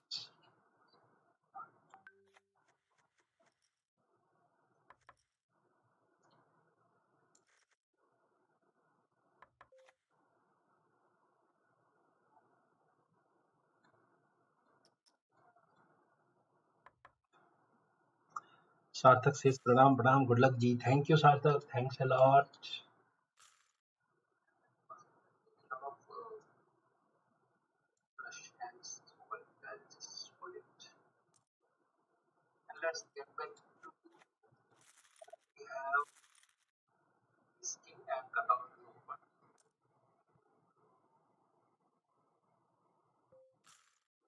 Right, this is a board which I am going to connect very well.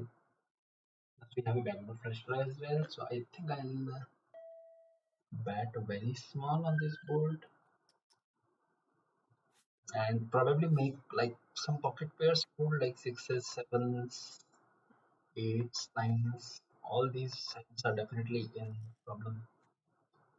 Now this hand again is a good connected card for me because I can easily have a jack here, right? So I think I'm going to bet once more before finally giving up on river. So I'll just bet in such a way that I can make SPR 1 on river. That's like 32 plus 26 less than 1.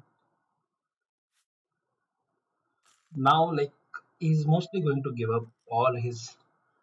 Okay, let's get back to Adda where we have open pocket tens, like the call and then there is a jam. I think it's a no-brainer for bet jam, given he can have worse pairs and hell shitload of high cards, ace, ace, queen, king, queen, and number of things. I think this is no-brainer for bet jam. I mean, yeah, he has worse hand, and we got the double up. So finally, we have a stack roll in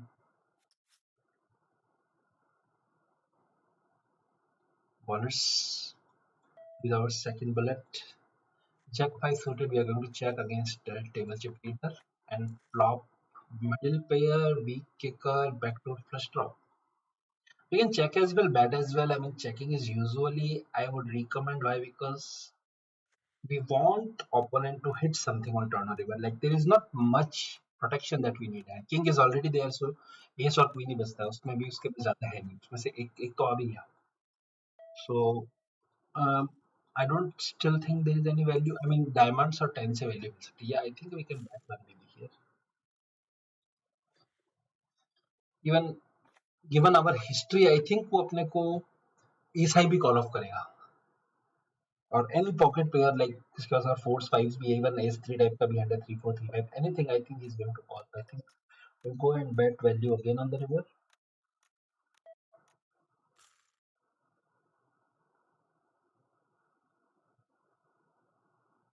And here is, okay, we got called by 9 jack. Okay, okay, no problem.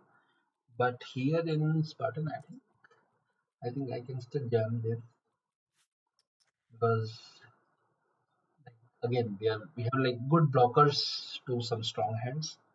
And even if we get called by like some pocket players, we don't mind get, taking a flip.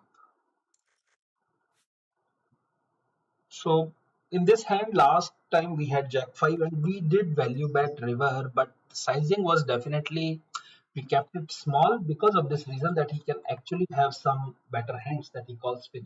Even though he doesn't have a queen, sorry, king, which we know because he didn't bet the flop, he didn't bet the turn, but he can still have better jacks and some queen X. So our sizing on the river that we kept was 1500 on a pot of 5000, which was like 30% pot size bet. And that's why we kept it that way so that we don't get value on.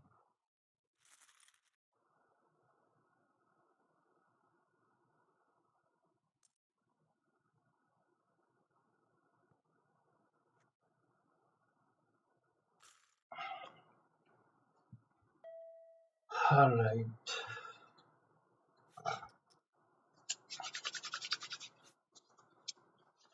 Now the game is getting intense because average stack is coming down.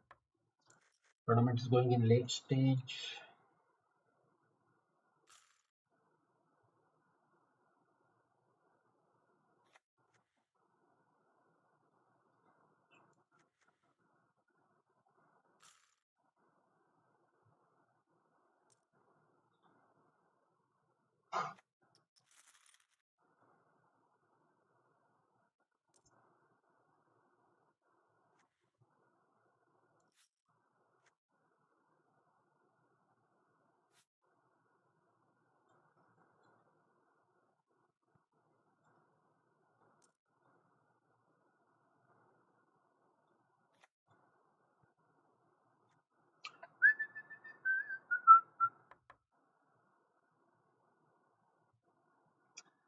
Let's play one song.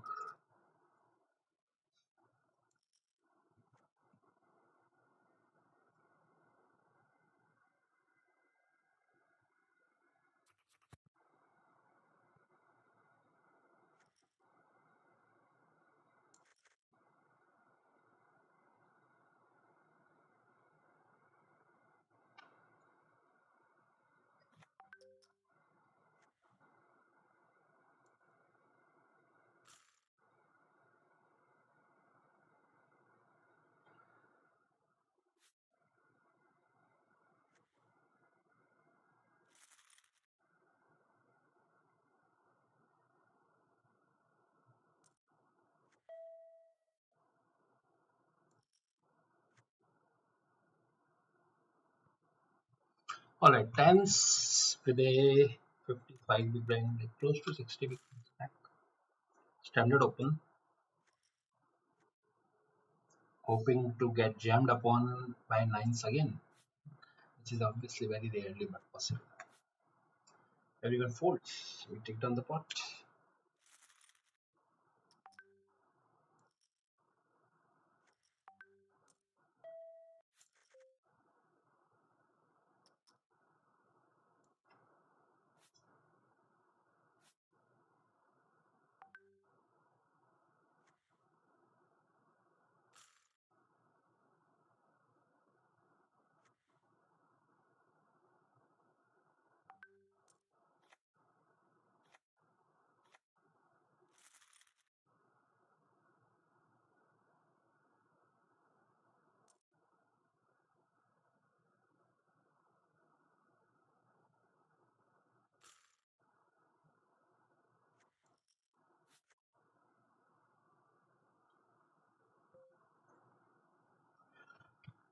Okay, so we have eights here and we have pocket fives here, which we have opened and got called back to people.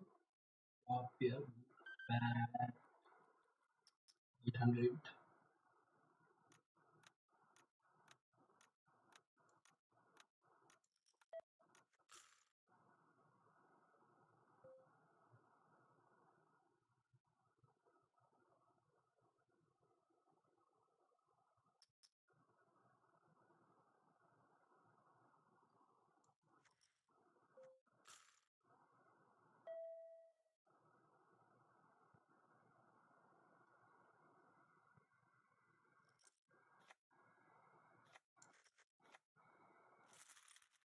So we lost here versus pocket jacks, which was wow, good play.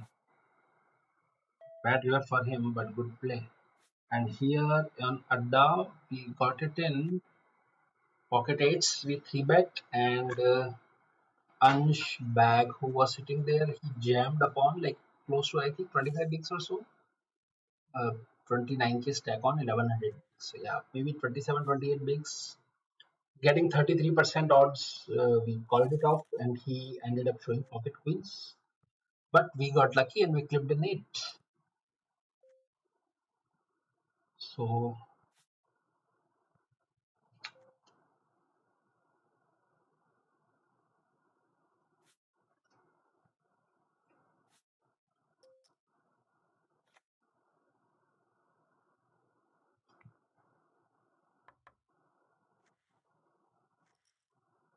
so now we have a good stack, and 136 players remains. We are running 21st in position.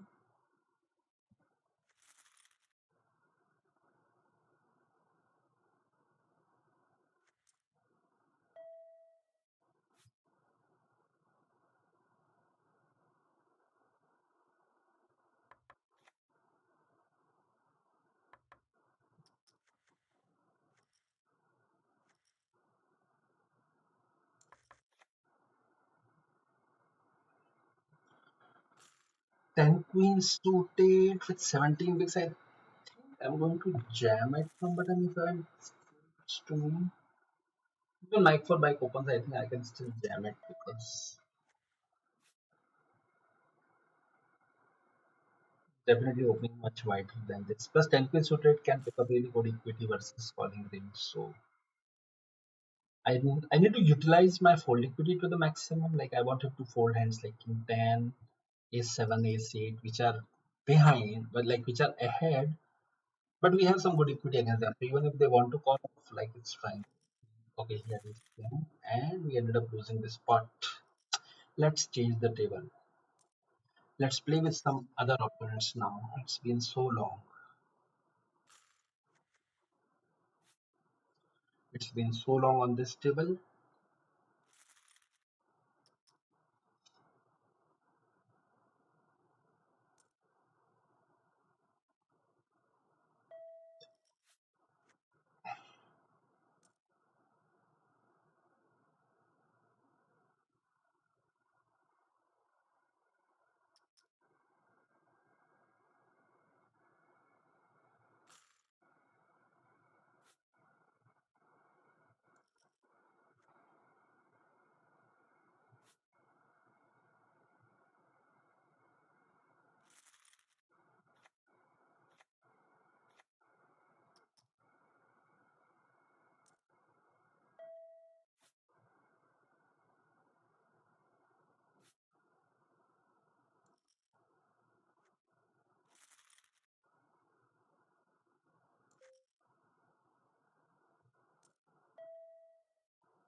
Alright, new table for elite.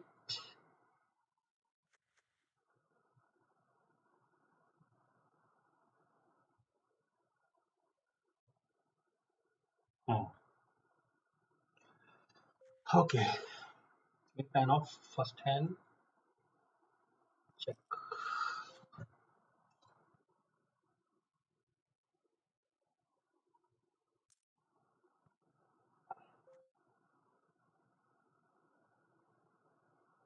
Pick up 8 pair on turn. I don't think he has king or a queen, so I think I'll just bat and get called by some spades.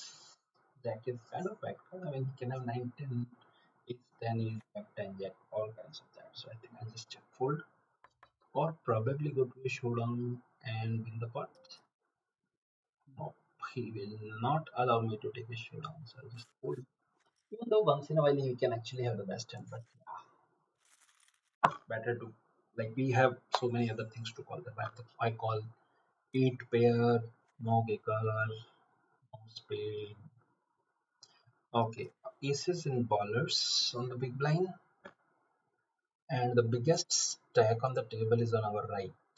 OLED limp from UTG, one more limper,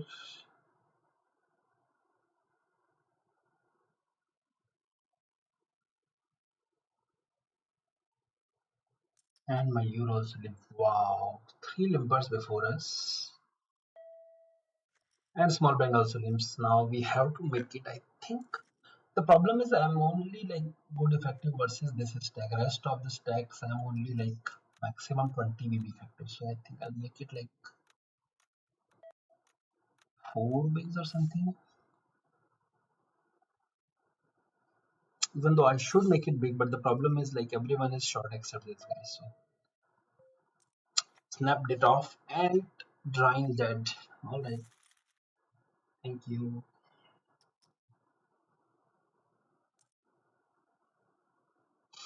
So we have now a stack of 128.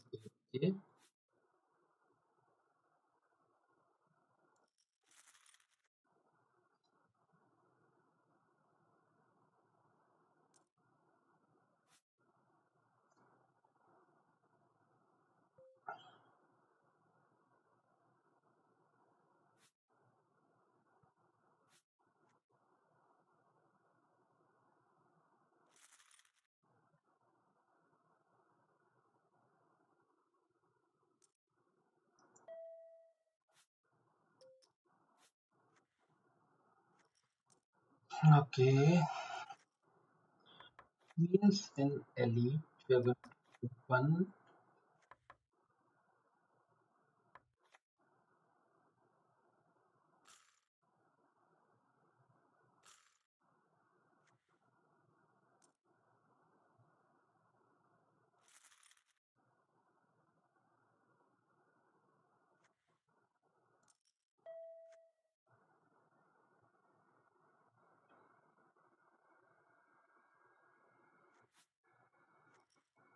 Okay. Before I do anything, take.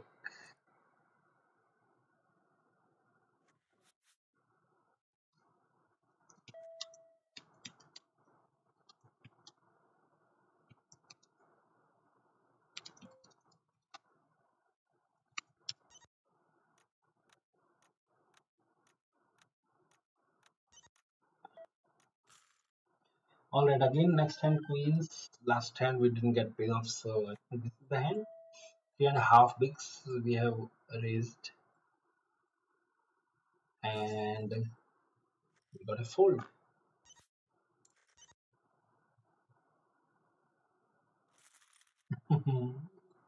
This is cheater.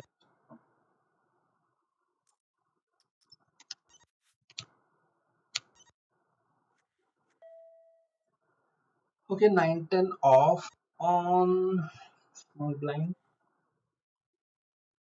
I think this is jam. I mean, it's just 8-9 big blind effective. Like, he has 100% range, so he can have deuce 6, 6, 7, 6, 9, and number of even worse hands. So even if he calls like ace queen, ace king, that's fine. Whatever.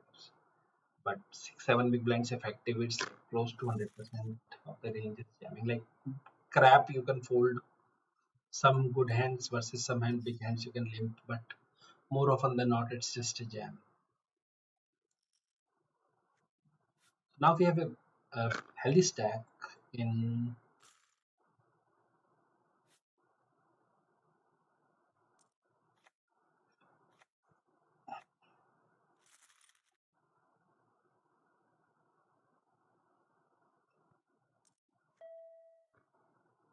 healthy stack in ballers. We have a stack of just over 100 bigs. We are running 8 out of 134.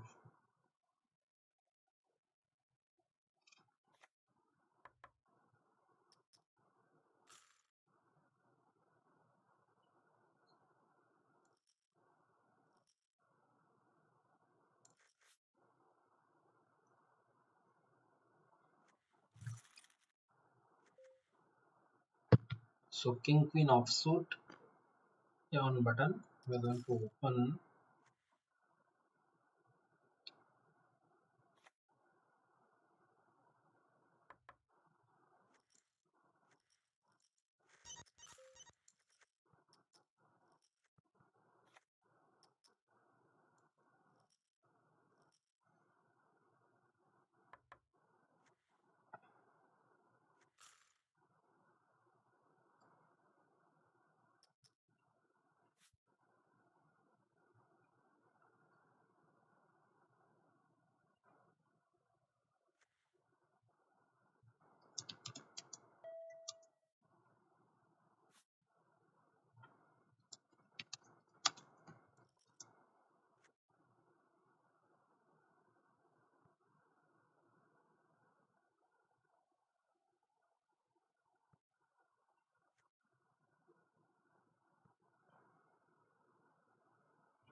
And I think we can open.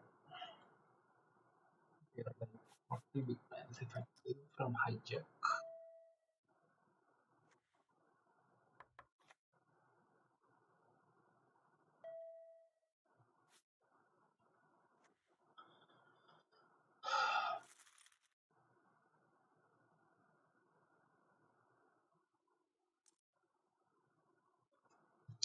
Let's check out who is saying what chats now.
So now, given that we are good stack in ballers, we're going to have a bit wider range for opening and playing hands. Just like this, we will open and flop a tip, and we have a jack. I think we are going to just check it back because I don't think he has many things to call here. Not a bad card, but bad card in such a way that if he did have a queen, now he has a better hand. I think we can still check, or probably we can bet as well. If we bet, he calls ace highs, king highs. That's it.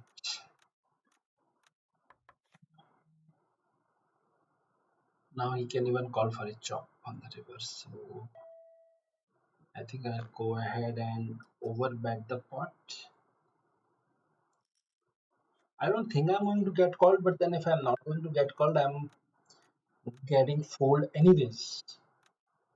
So I think I'm still going to get called by ace highs and king x, but I will still get folded by all 9 high, 10 high, 7 high, 6 high. So going for a big raise, big bet, uh, make sure that if at all you're going to get called, you're going to get paid big.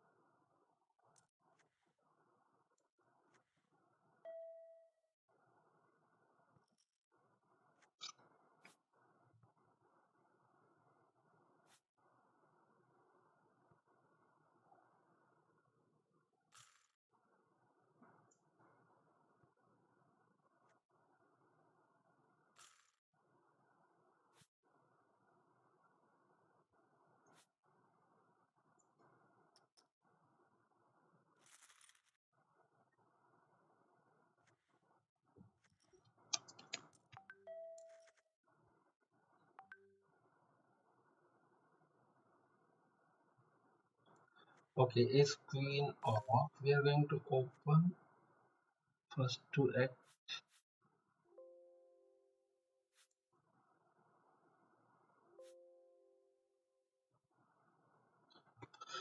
and get all the folds.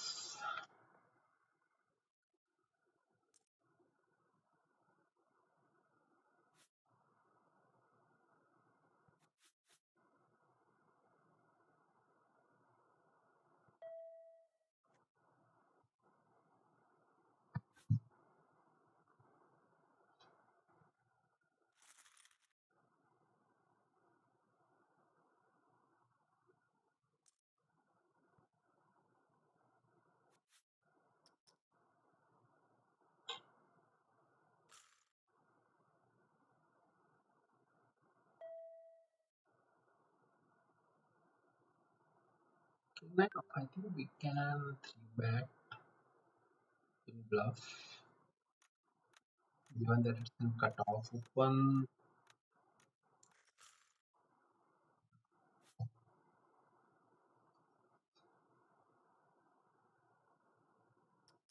I think sizing got a bit bigger than it should be. It should have been like somewhere between 11 to 12K, but we ended up making it. I think same thing is here. King queen off. We are not going to flat here. We are going for a three bet.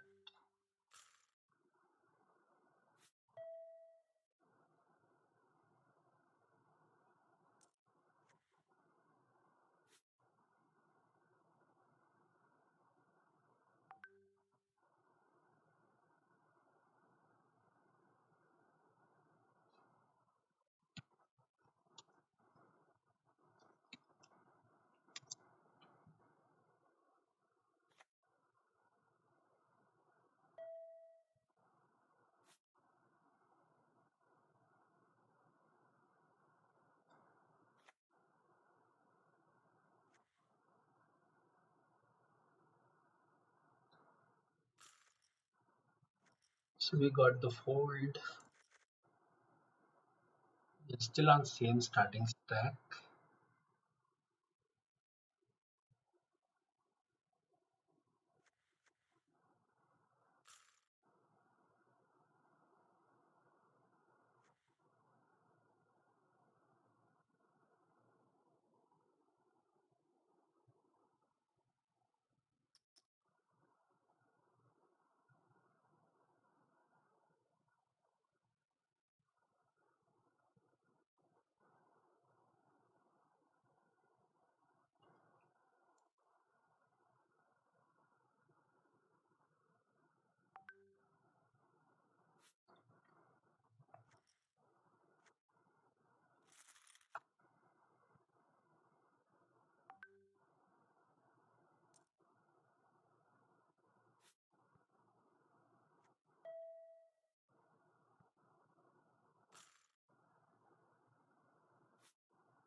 Alright, king 10 suited we opened,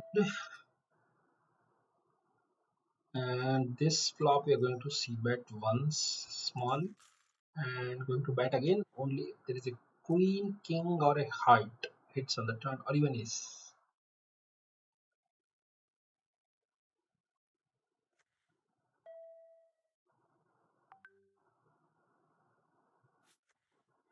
As we get jammed upon, obviously we are not going to call it. So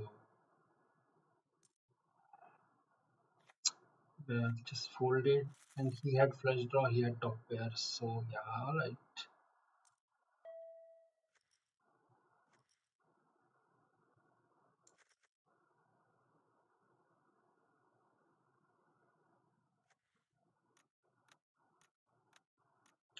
Ace nine of 5 max table. I think kind of my bottom of my opening range.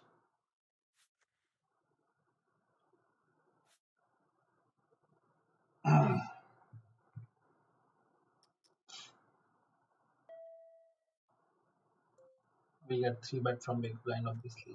I don't want to, like, even if in position this hand won't play very good post flops, I'll just fold it.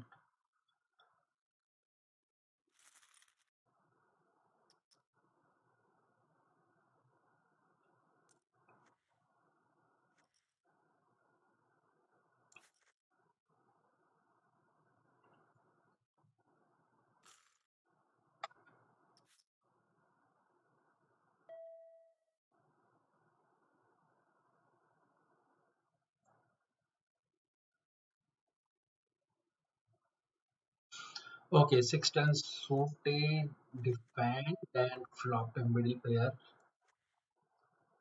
Middle pair, okay. Not folding in one C bet for sure with this. So any 7, 8 gives us extra equity, 10 and 6 gives us better hand. So this is not a card that gives us some extra equity, but this is a card which definitely gives us some like extra range advantage. So let's try out bluffing rather than. All right, we folded. I think we had the best hand of this.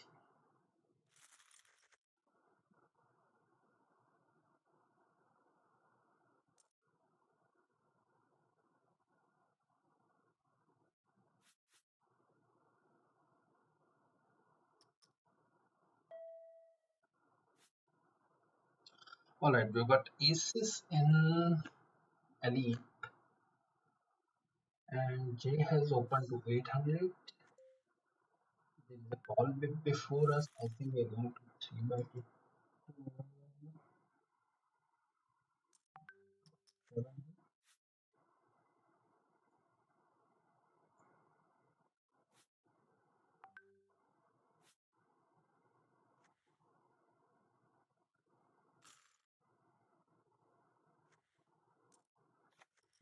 Both folded. No payoff, but okay. Okay, so what was the last hand? It was it SP versus BB?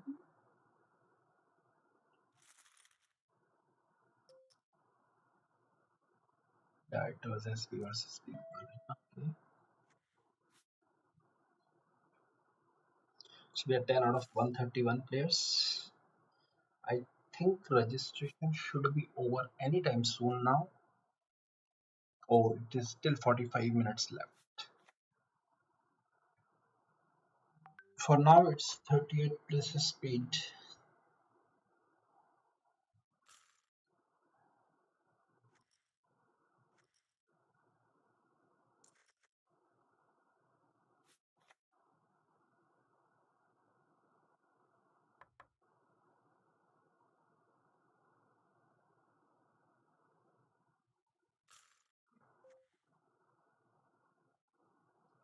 Okay, is queen on hijack.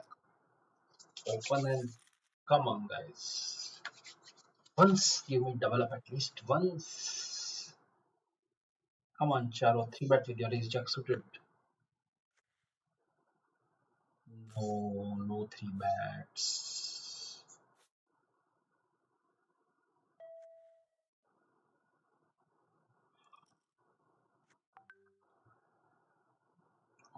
Okay, so we don't really have anything, but I think we are going to bet once. We have club, so I think we can definitely go for.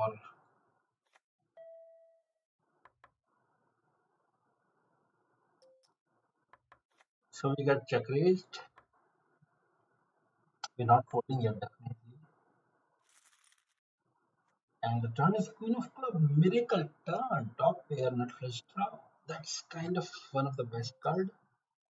But him continuing means he's saying that he is better than one pair. So in general, if you see if he's bluffing, there is no meaning of raising. If he's not bluffing, there is no meaning of raising. So there is no meaning of raising at all. And river we didn't improve. So overall we have top pair, top kicker. So he's saying he has two pair plus. I think yeah, We are probably beat, but then I don't think I can fold with this combo. Especially, I mean, there are not too many Jack Deuce Jack's combo that is going to have. So I'm going to just call it off and see. Okay, 3-8. Nice answer. We converted flush exactly where we thought we have got the perfect card. But this is poker and this happens.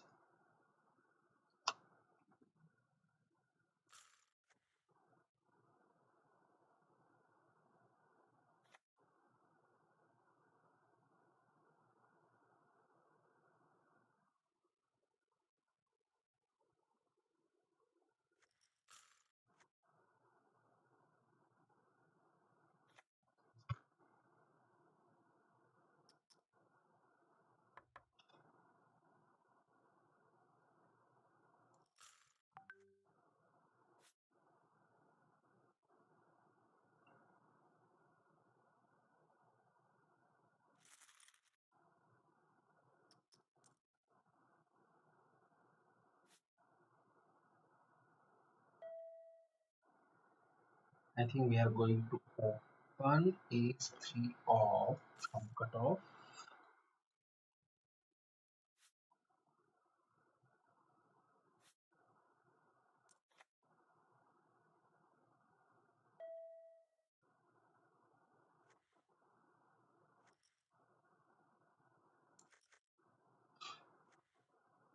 Continue on this board for a small sizing. We have the ace of club, we have like king in our range. Pretty good board for us in general. And on Spartan, I think we're just going to get it in with a stack of 7 or 8 bigs.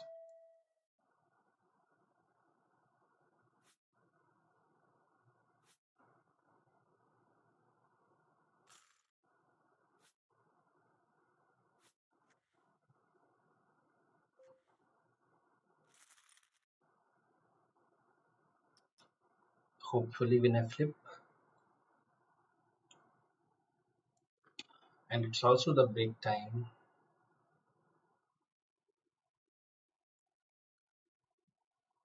Let's get the triple up, guys. It's been so long. Flop is not that bad.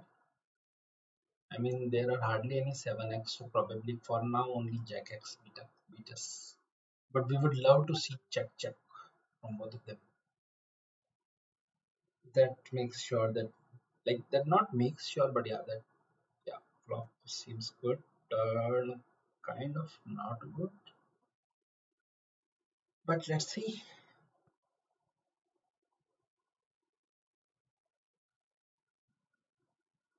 Check check again. Come on. Yeah, I don't think we're good. 8 makes it straight. King queen makes it straight. It's very unlikely that both of guys are this king on this. Oh, close. Okay. So we lost here. I think we are just going to stop now. So let's see you guys after the break.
All right, guys, let's start. Back from the break.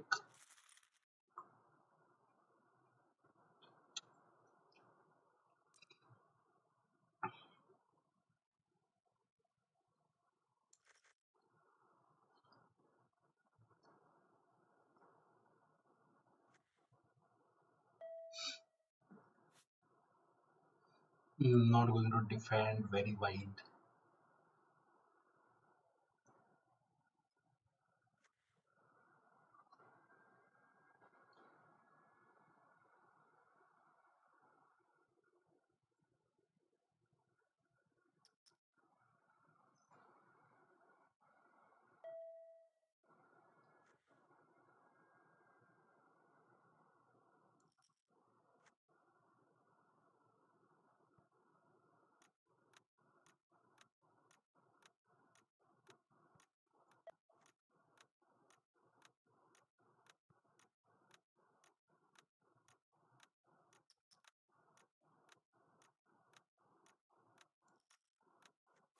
I'll just be back, guys. 2 minutes.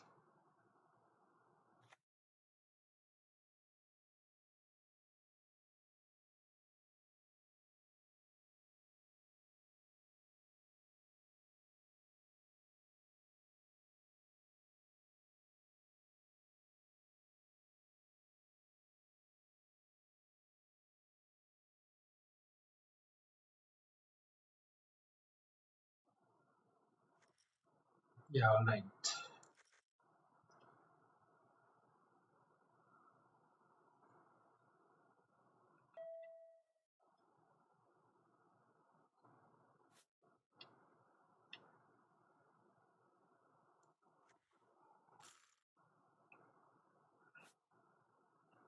Thank you, Ishita. Thank you, your poker guy, and thank you, Devrat Singh. Let's get there today.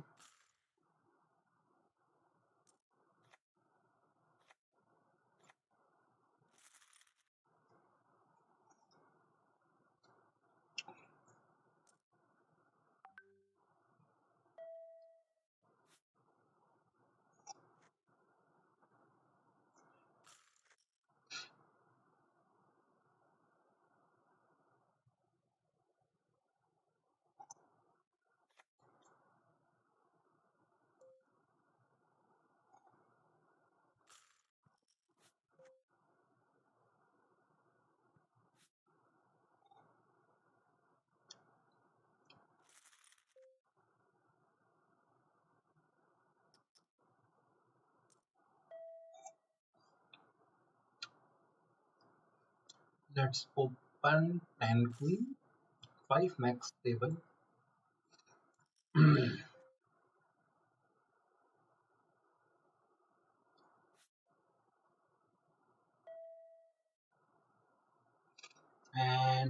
I got to think better. We're not going to defend this out of position. All right, guys, let's start. Back from the break.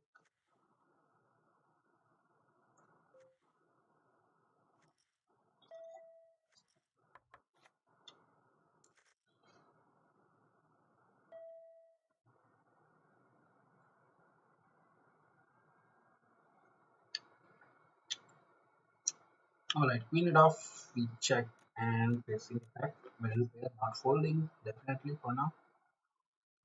Let's see where big bet still not folding. How is this happening? Machine. Not a good card. But like he feels bluffing with hands like king, whatever. Any king acts if he's bluffing, he's got there. And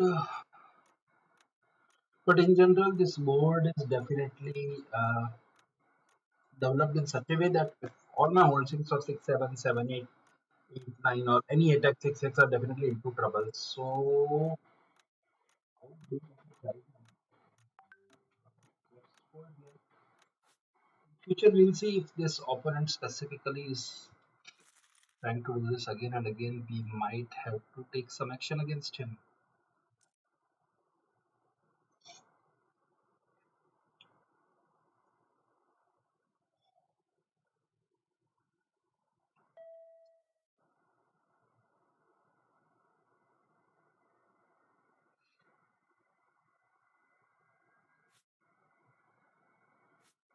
Overall, I think this guy's playing very aggressive. I mean, I have seen him like three betting a couple of times, and he's like being so aggressive against us in the pot.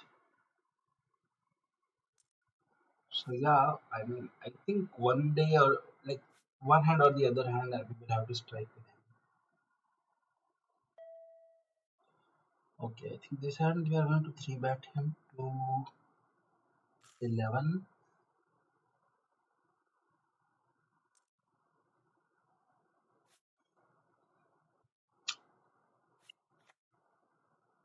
Oshuri surprisingly flatted a three bet from small blind. We can easily have ace king here. I think we will be moving pretty cautiously here. He can have tens, nines. He can have ace queen, ace jack, ace ten suited, and obviously king queen suited. Ace king also he can have. If he had ace king or king queen suited, he is ahead. If he had tens, he is now ahead. But with after two checks, I think I will go ahead and bet small.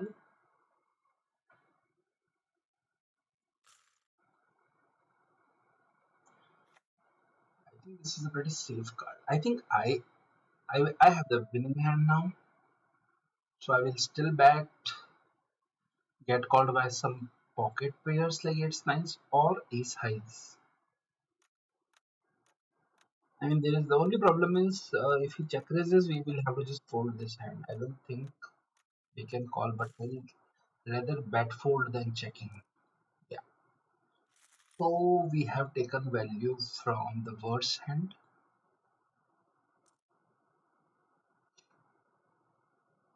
What he had.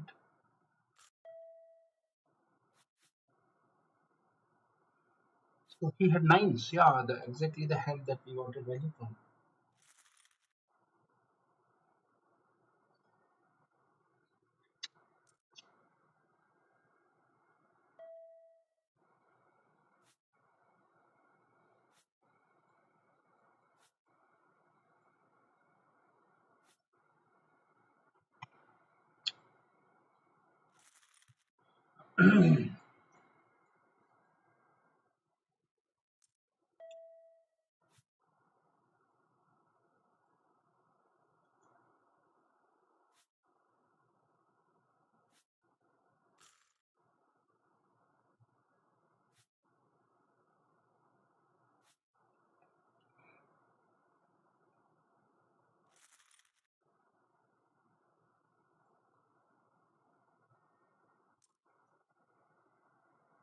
So now we have run our stack up to 175k, which is like I think 110 big blinds.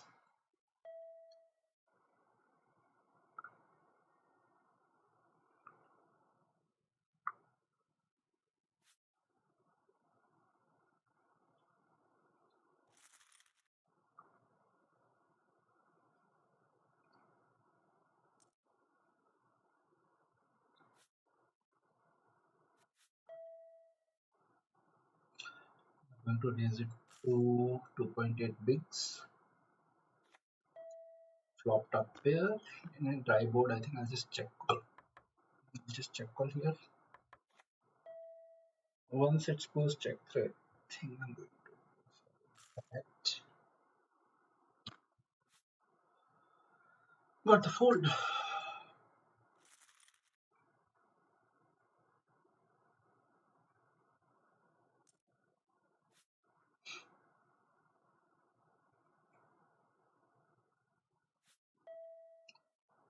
Opening queen eight off from button.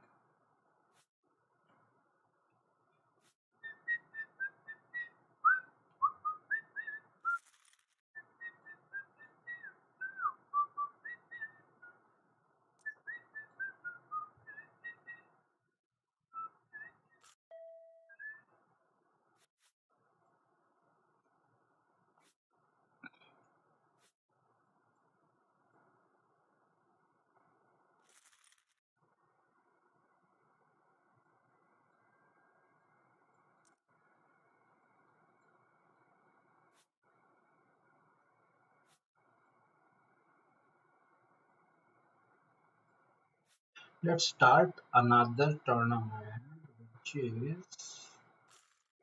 IOPC Mega Satellite.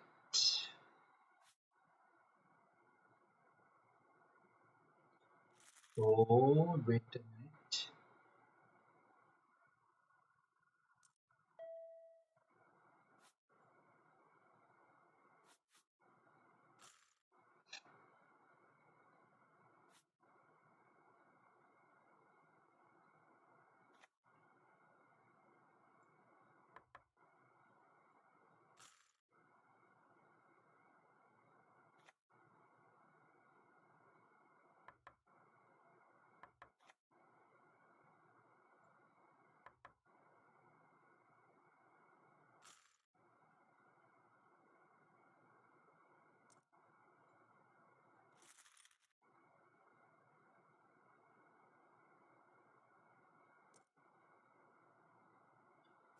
Okay. So here it is, Mega Satellite for IOPC. Alright, we have a all in on from button and we are not going to call it off.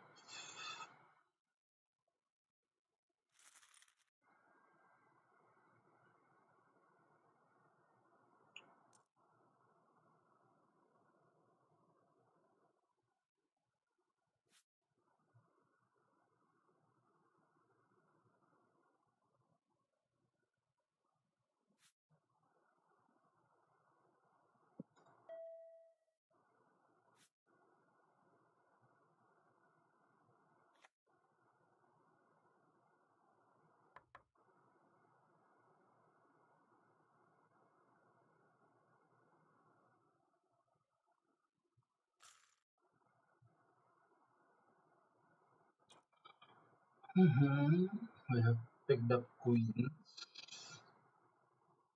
stack of 32,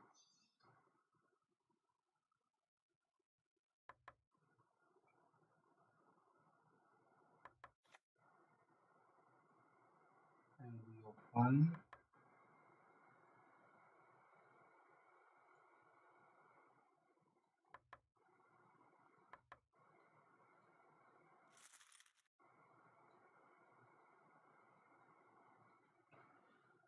flop top set. On and go ahead. Guys, continue to bat here. I can bat big as well, but then I'm not scared of pairs too much, so I think I'll go ahead and bet like 45 percentage.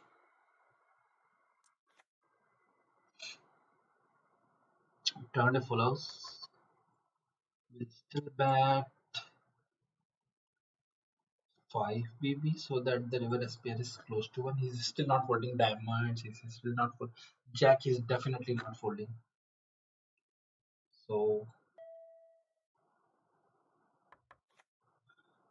and river is a brick. Maybe just jam it and hope to get called by some Jack X or 9-10 or something like that.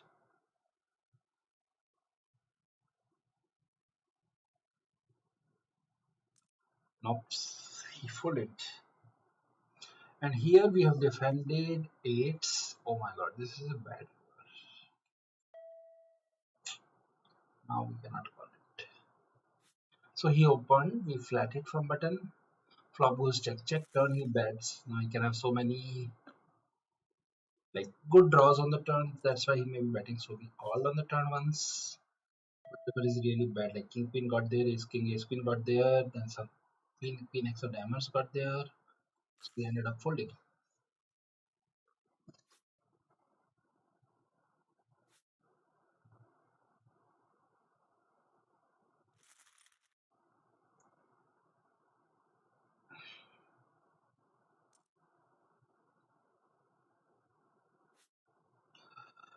How much more time for late registration? Let us see.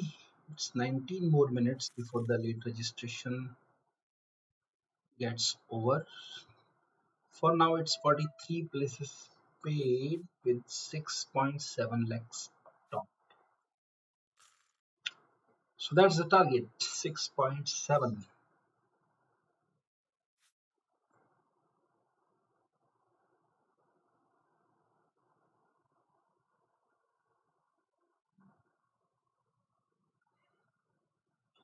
Shubham says, "Hey, Anant, how are you? Good, I'm very good, Shubham. How you have been doing? How's your New Year? How's your 2022? Angiras says, good luck, Anant sir. Thank you, Angiras. Thank you very much. People says, sir, what are the most expensive things you bought for yourself? I'm kind of not a very good shopping person.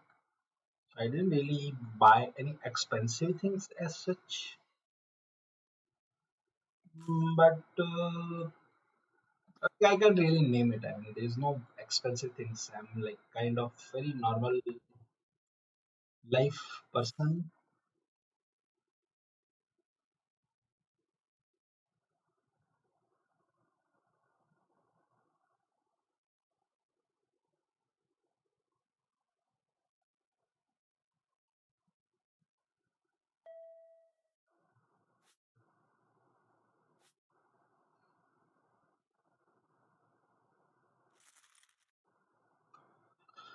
Okay, now it's been so long, guys. Let's get some pots.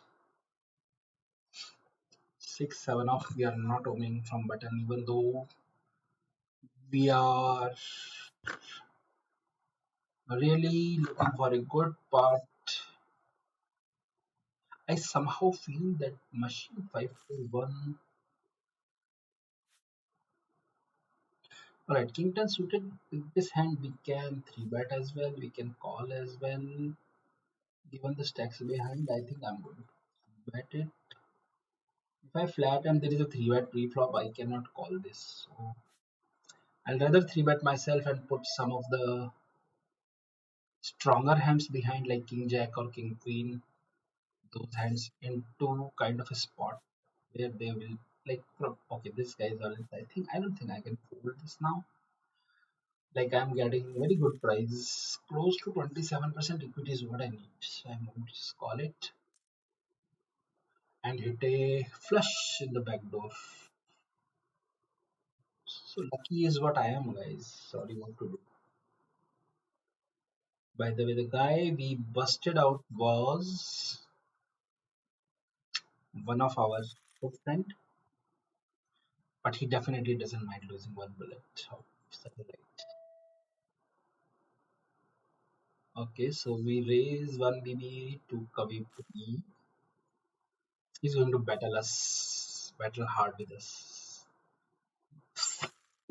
As soon as I said that, he pulled it off. That's good. Anyways, but I think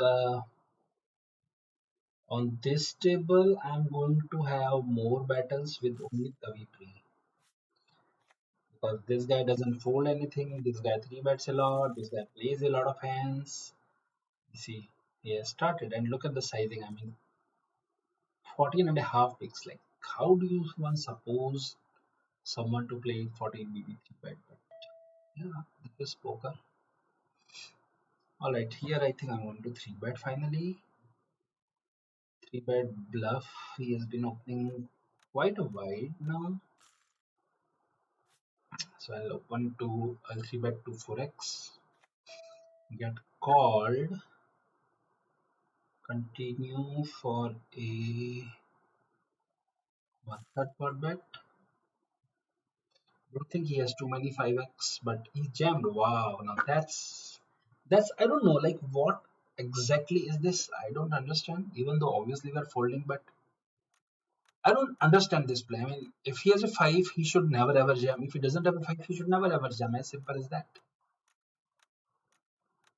So, I mean, if he's doing it with like 7s, 8s, or 9s or something, like even then, it's like I don't think this is a very good play. Like he can definitely 3 bet us, but he cannot jam. I mean, so that is why I think Machine 541 should be either like being chip leader in next half an hour or so, or should be out. I'm not sure because he's playing very high variance game.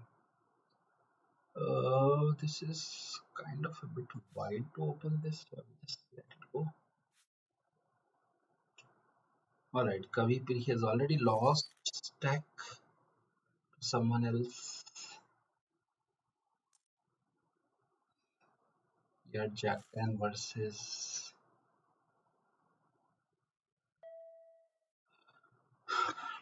Okay, so here I think I need to 3 bet this. If I 3 bet and he jams or 4 bet, I'll be in trouble. I think, okay, let's play post flop. The only problem in flatting is if any one of this guy 3 bets, even in bluff, I cannot flat it. Okay, alright, so flop is anyway very bad for us. So we're just going to check for here. And we have the same hand here in satellite.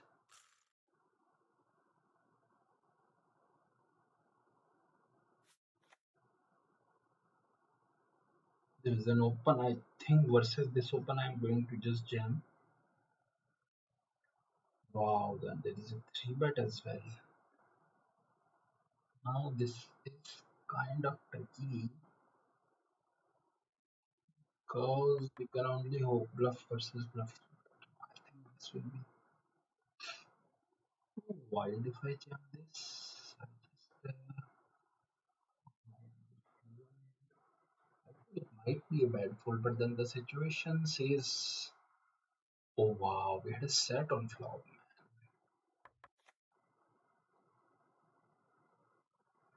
We can't really do much except folding.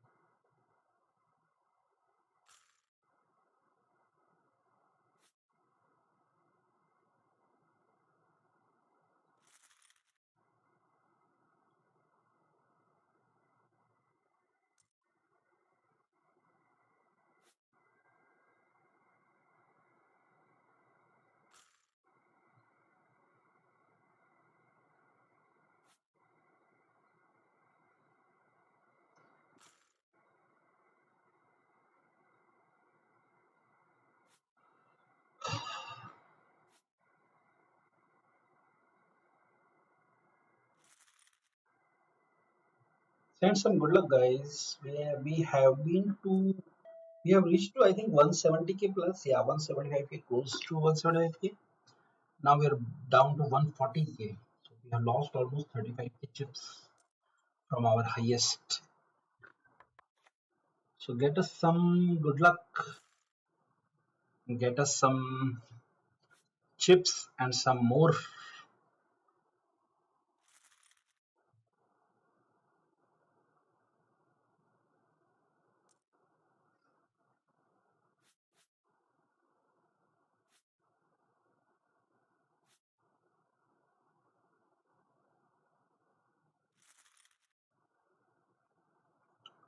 Okay. 8-10 suited. I think this hand again, if button opens, I might 3 bet. Even this guy, yeah, this guy is opening wide. I think I'm going to 3 bet this hand because I saw him opening 4-6 suited also UTG. So he's definitely opening very wide. I don't know how to call it and then chase draws, post flops. I just put a 3 bet here, and even if he calls, I mean, we can pick up some good equity post flop. So nothing on the flop really, but we do have some overpair advantages. And obviously the backdoor flush draws, backdoor straight draws. Go ahead and bet 1/3. And he folds, we take on the pot. So thank you for your good luck, guys. We have got some of our chips back.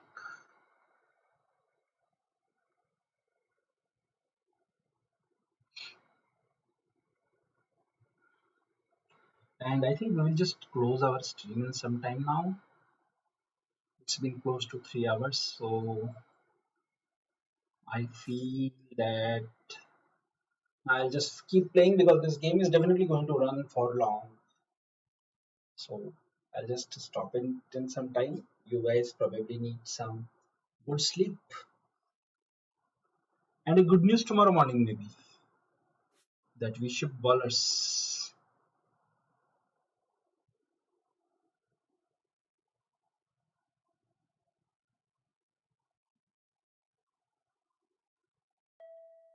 Venkat says hi, how many tables do you prefer playing? What's the max? So I usually prefer playing like close to 7-8 tables. Previously, in before 2019, I used to play only 4 or 5 tables on my laptop. But now in 2019, I have taken a setup for 34-inch all-in-one desktop and one extra screen. Now I am able to play 8 tables very comfortably, and on Sundays the tables can go up to like 12 or so, maybe. 12 is probably my max. Like I cannot handle more than 12. 6 on my 24-inch screen and another 6 on my 22-inch screen. I mean, more than this, even if I'm able to put it on screens, I'll definitely lose my focus in general. So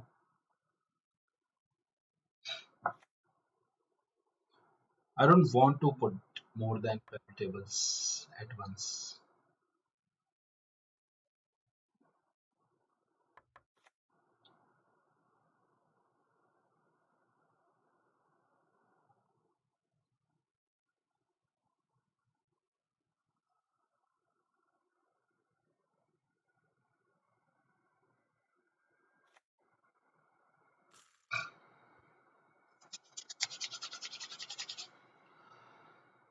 Mhm. So on this table we have elderflower that I don't know who he is. Then we have taking source. He's Aniket Wagmare, one of our good friends. Then there is Yushi the Crusher. Then there is Viking Barbie. There is Romit. He's already a member of our Monster Poker Academy as of now. Then we have Orham, who is I think I forgot his name.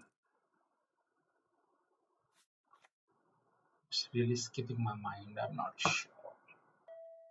Okay, but he's also a crusher. So like this table is actually full of good players. Okay, we have opened ace five suited from first to back, and we got called from small blind. This range definitely connects very well with small blind's calling range. Plus, we don't have any equity at all, so I'll just check it. And so let's say what hands he can have here, which are like not better than ace five. King 10, King Queen, Queen 10, and some non ace x hearts. So I think I will call here once and probably decide on river what happens. So river is a brick. So all draws being out. Now, but this check actually says that he has some showdown value, but I'm not going to bluff this because I cannot really represent his strong hands here. So I just check and lose to pocket keys. That's fine. I think he was definitely check calling river because all the draws missed. Like just same like how we are thinking all the draws missed. He was also thinking all the draws missed.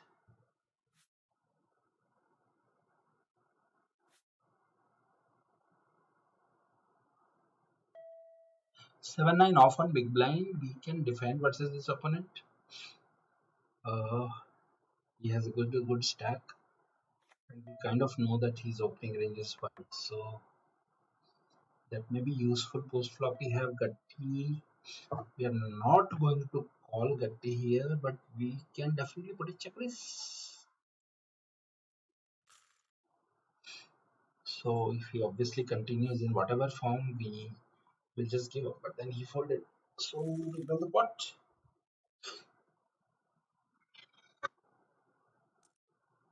Jagdish suited. Only a playable hand versus big blind. No one else.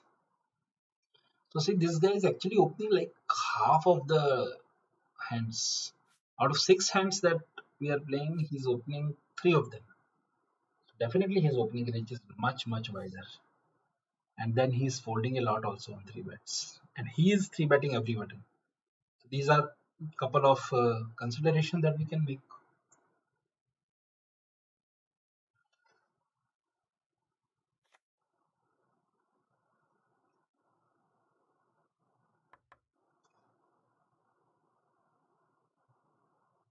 7-8 suited on small blind. We limp, he checks. All we have is backdoor equities and 8 high right now. So I think I'll just go ahead and bet once. If I pick up any equity on the turn, I'll continue betting. And if he folds here, then we win the pot straight up. Okay, king deuce off on the button. I'm just going to fold.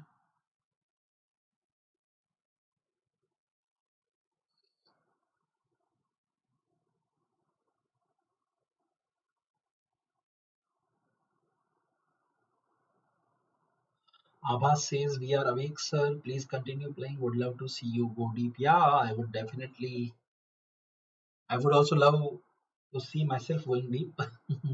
Shubham says, "Why do we not play at natural?" I do play Shubham. Sometimes I play, but today I'm not playing on natural yet because, first of all, there is least value on Friday. Second thing, because I'm streaming, so I cannot handle more tables today. So that's why, because I have to talk to you guys, I have to chatter with you guys. That's why I'm not playing on natural today.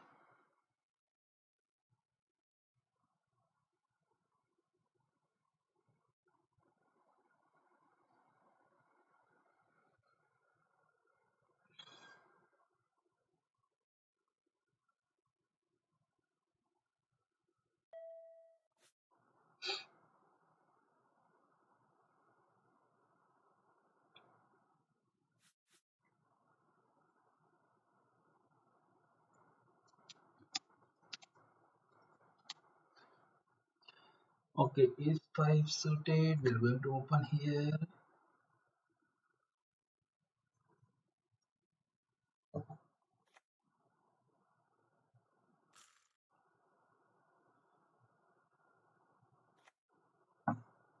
Got called from small blind and big blind, and this is definitely a board that I don't have any kind of blocker. I don't have any kind of equity. If there is multiple pot, and that's to a caller from small blind. Even though small blind can actually have some pocket pairs like sixes, sevens, eights that he's just willing to check fold here, but I'll just go ahead and check once. And if it goes check check again on the turn, I'll probably fire once, or even river I can fire actually, because eights, no, actually firing turn would have been better, but then anyways, there is a bat and a null in ace jack versus king 10 and king 10 1.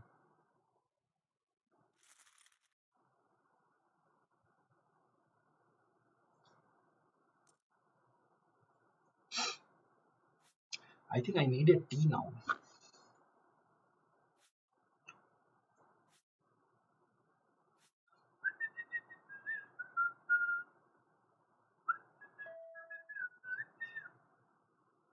Okay, ace deuce off versus a short stack early position open. I don't think I'm going to define it. Here we have a 10 and the same guy is opening to 3.5 picks. I think I'll call, but I'll move very cautiously. Like this is definitely, we didn't hit anything at all. So we're just going to fold. But I definitely feel something is going to happen with this guy and me. Either he will have all of my stack or I will have all of his stack, because he's been like playing too aggro. And I think he's a perfect candidate to call some small pairs and all with against, because so he's not folding any button. Most of his buttons he's rebetting. This time, first time he has flatted.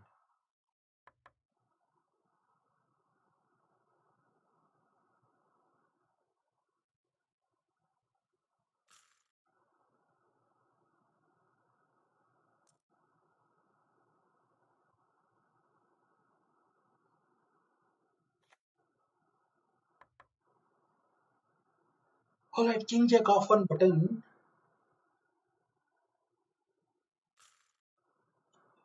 Good hand to three bet. Not a good hand to call, especially the early position raises. Maybe middle position plus we can flat. Okay, Spushy opened. I think we'll have to three bet him.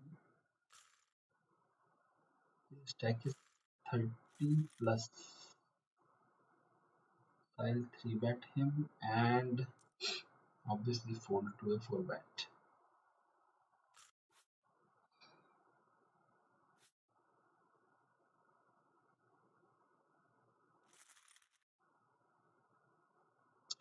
We decided to call and we pick up no equity on this flop, but then I don't think there is like too much.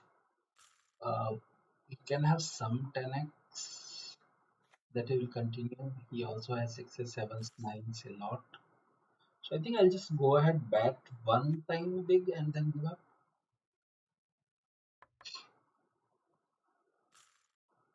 Yeah, he can. Yeah, okay, so he called. I think now it's just a give up because five, seven, six, nine. He has everything right, close to everything on this board, including the flushes. So maybe no, we didn't pick anything at all on the refresh. We're just going to give up. I mean, once he jams, obviously there is no option. So okay, we have opened ace king suited here, and after the call we have a three bet from the same guy who's been playing very aggressive. So I'm going to go ahead and four bet him. I don't think he will fold anyways. So good enough dead money. I mean, okay, so this is kind of high variance spot now.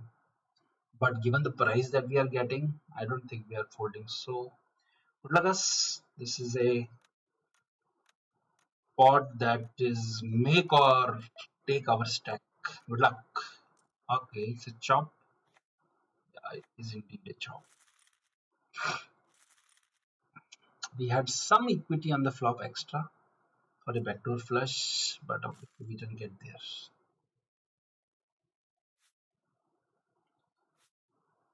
I mean, versus anyone else, especially if a tighter opponent, I think I would have probably flattened it pre-flop.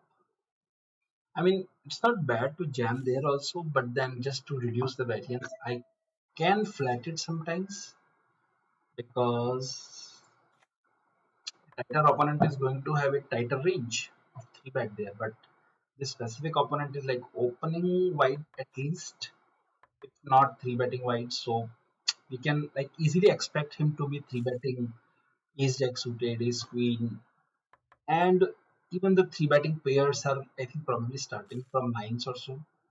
So that gives our ace king suited a very good advantage.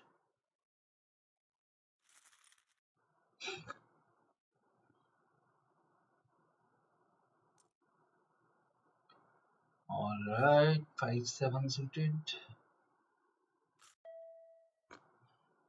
I think this hand also I'm going to three bet, especially given that it's a cutoff open and then and an open which is like less than our stack. So make it 4x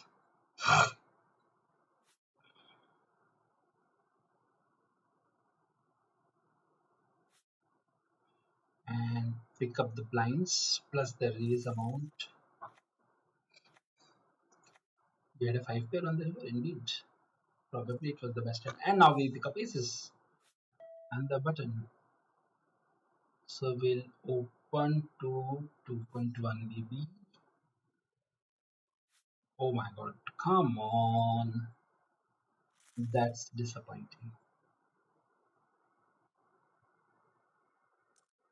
But alright, no issues. We have right now probably 71 weeks, 17 by 100. I think lead track is probably over by this time. Yeah, it's indeed over, and the places paid are 33.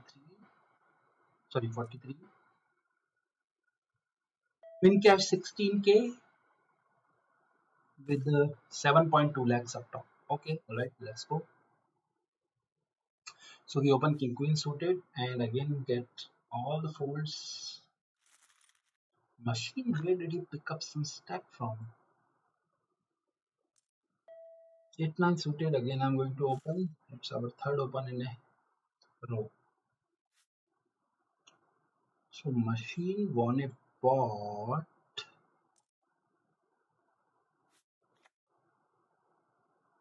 Okay, so we have a gutty and a flush draw and range advantage. Three things we have on this board. So I think I will bet small, just like I will do with my aces, queens, jacks.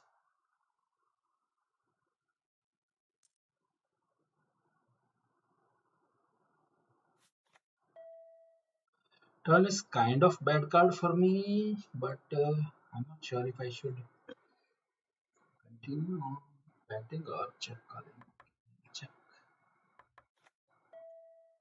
So I think there is not much option left with us except looking on the board here. If he has a queen, I think we can make him fold with the 20. Snapped with this. Wow, nice answer. Okay, so we pick up aces now. Here, we have a stack of 25 BB. I think I'll 3 bet for 5.6 BB.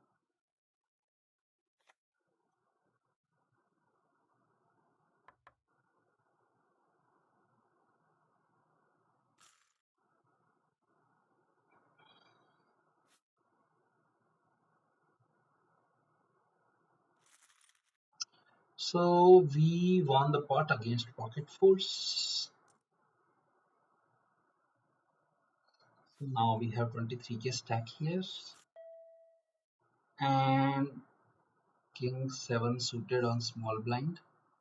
I think again we will have to 3 bet in this hand. I cannot fold, I cannot call.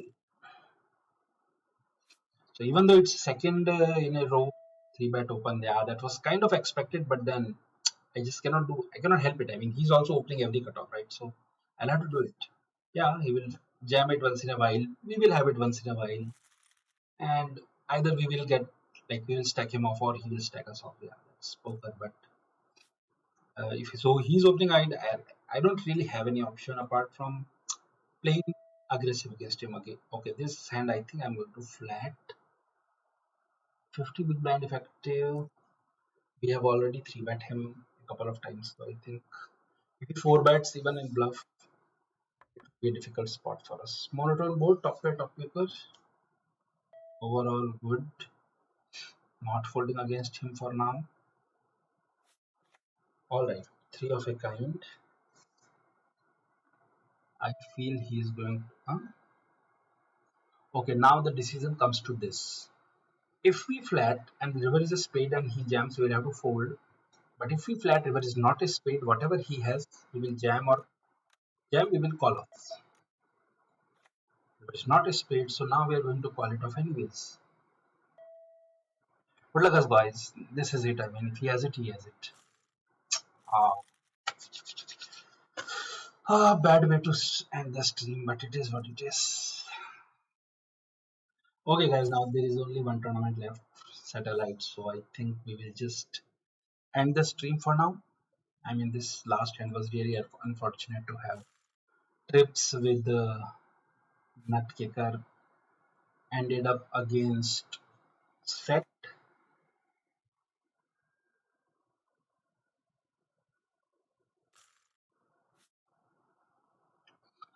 If River was a spade, I would have probably folded on his jam, but then it was not spade. So I mean, this like I cannot fold it. Top trips with the Nutkicker. That's one of the most strong hand I've had. Like apart from flushes, that's one of the non-flush most strong hand. So, anyways, well played, us. Thanks for your good luck, guys. We went deep, we made some stack, we made some moves, we did everything, but we ended up ultimately giving stack to the same guy we were talking about. That either he will have our stack or we will have his stack. He ended up having our stack. So, good luck him and good luck to you, everyone. Let's just stop the stream. Maybe next time we can probably do something better than this.